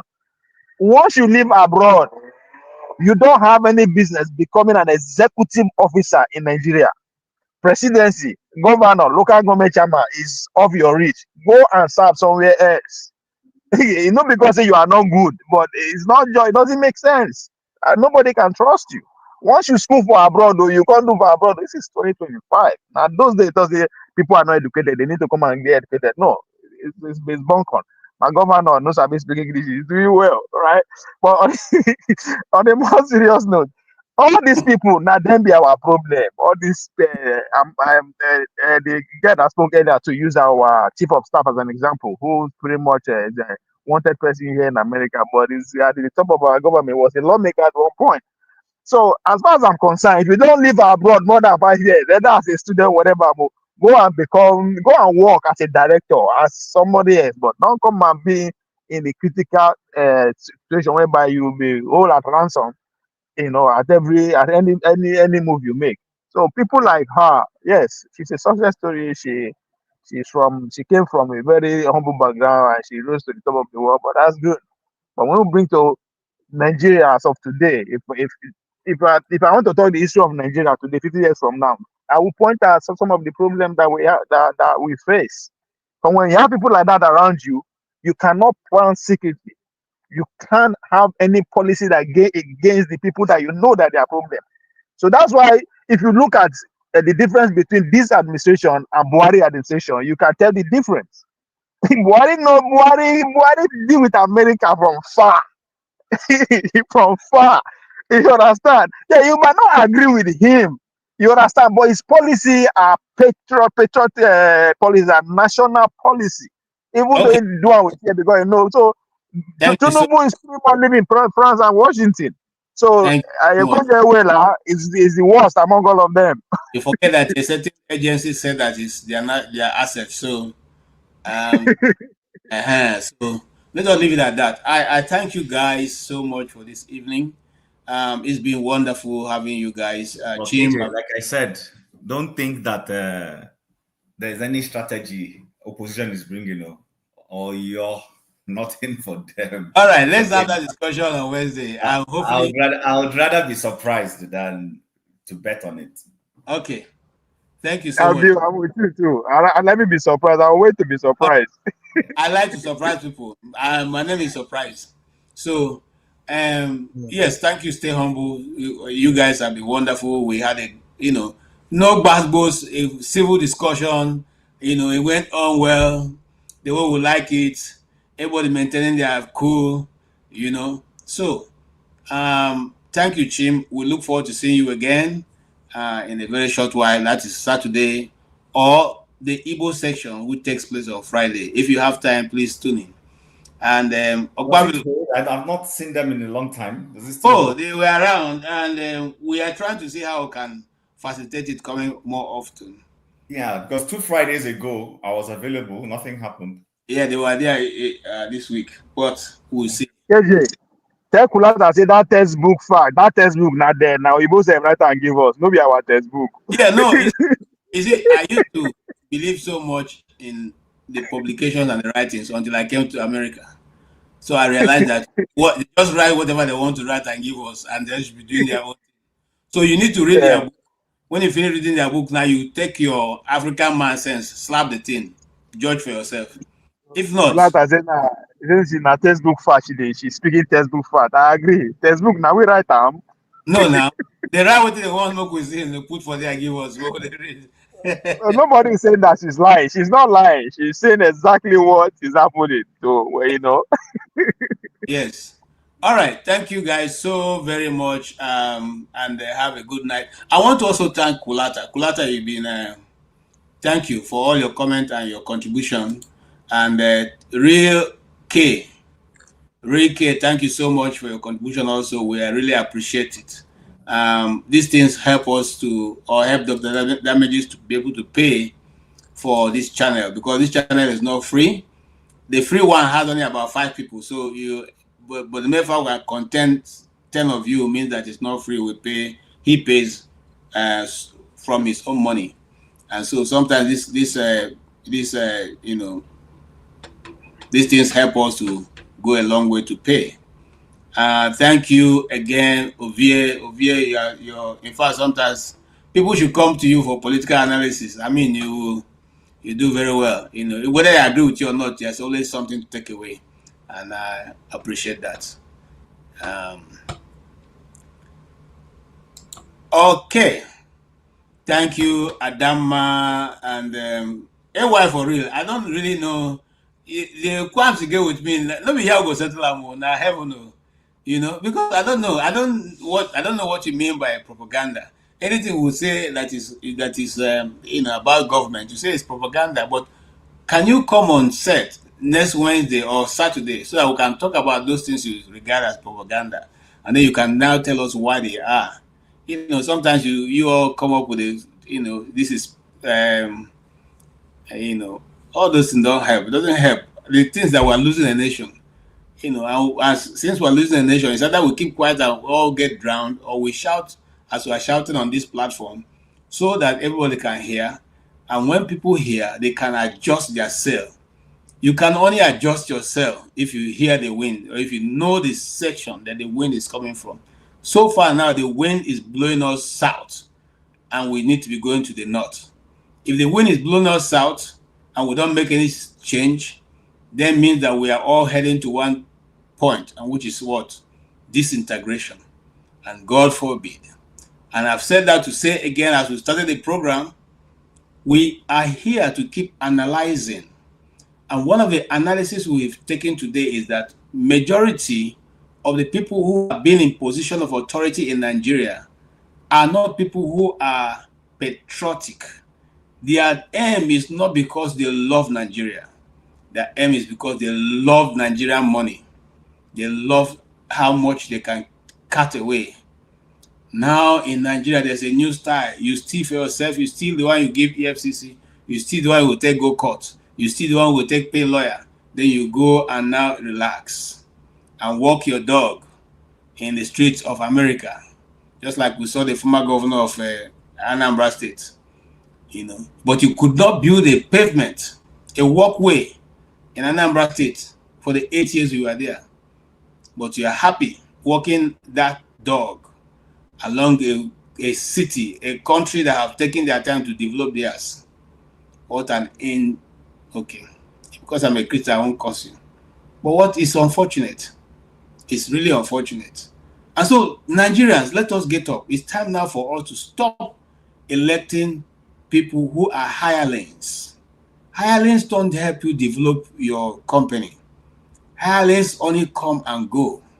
Hirelings do not care whether your roof is caving in.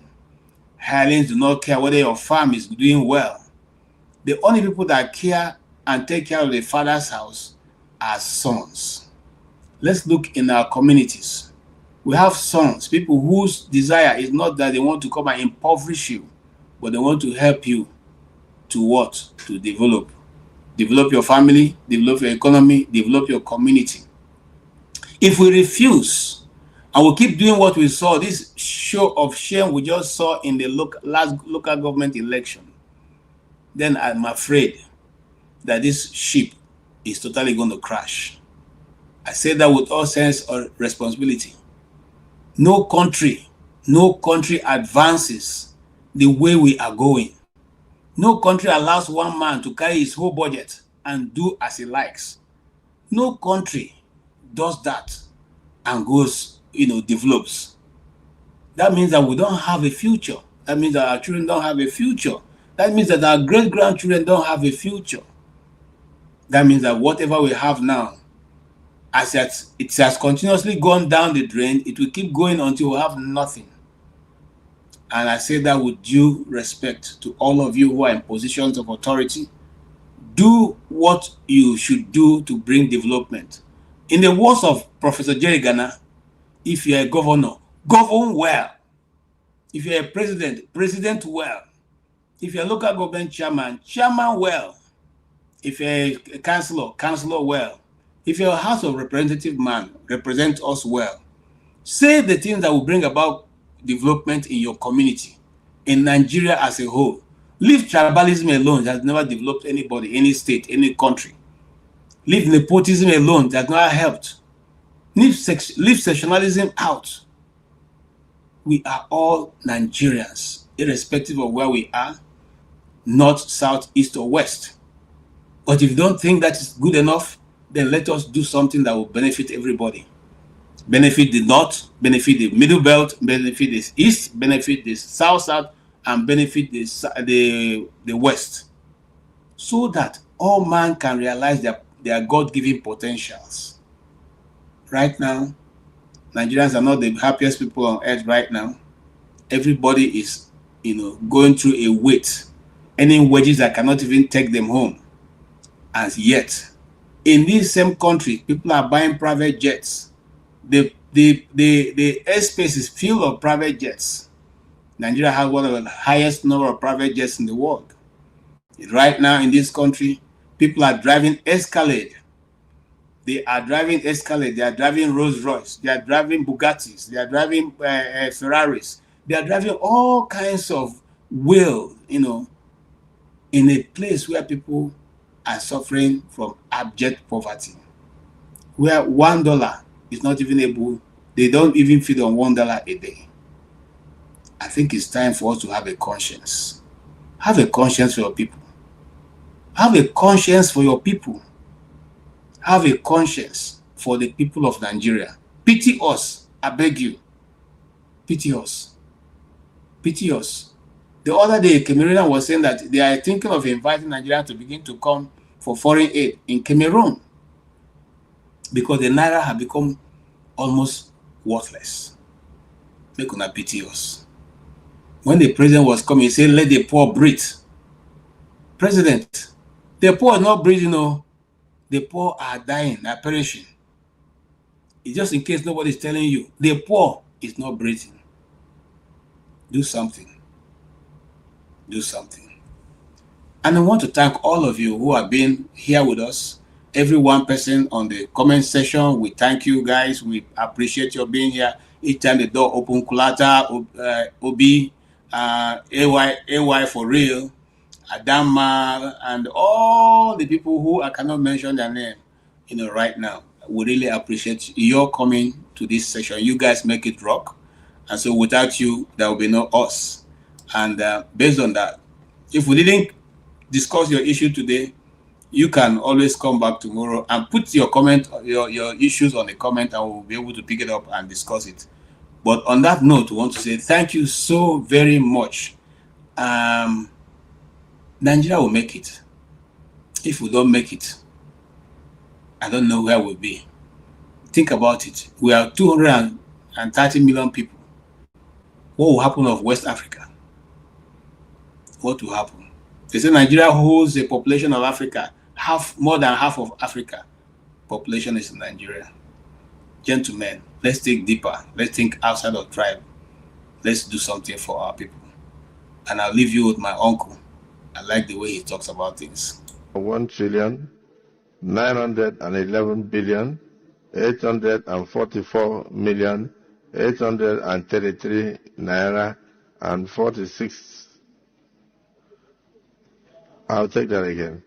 1,911,844,833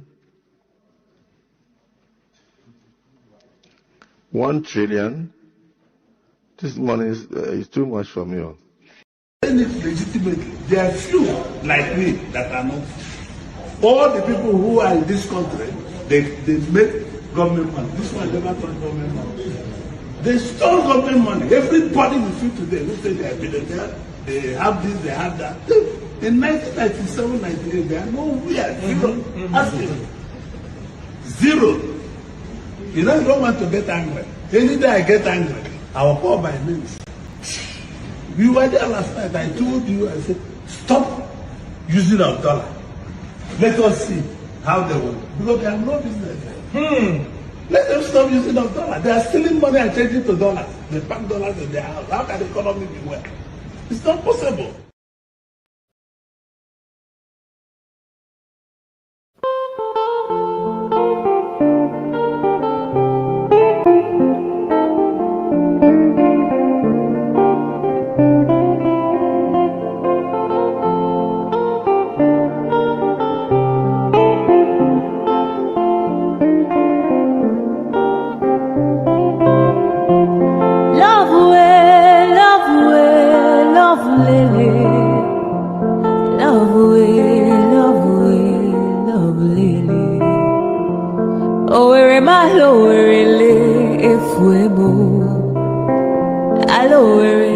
Aloe, if we move, I am Adure, Adure, Lele, Adure, Adure, Lele.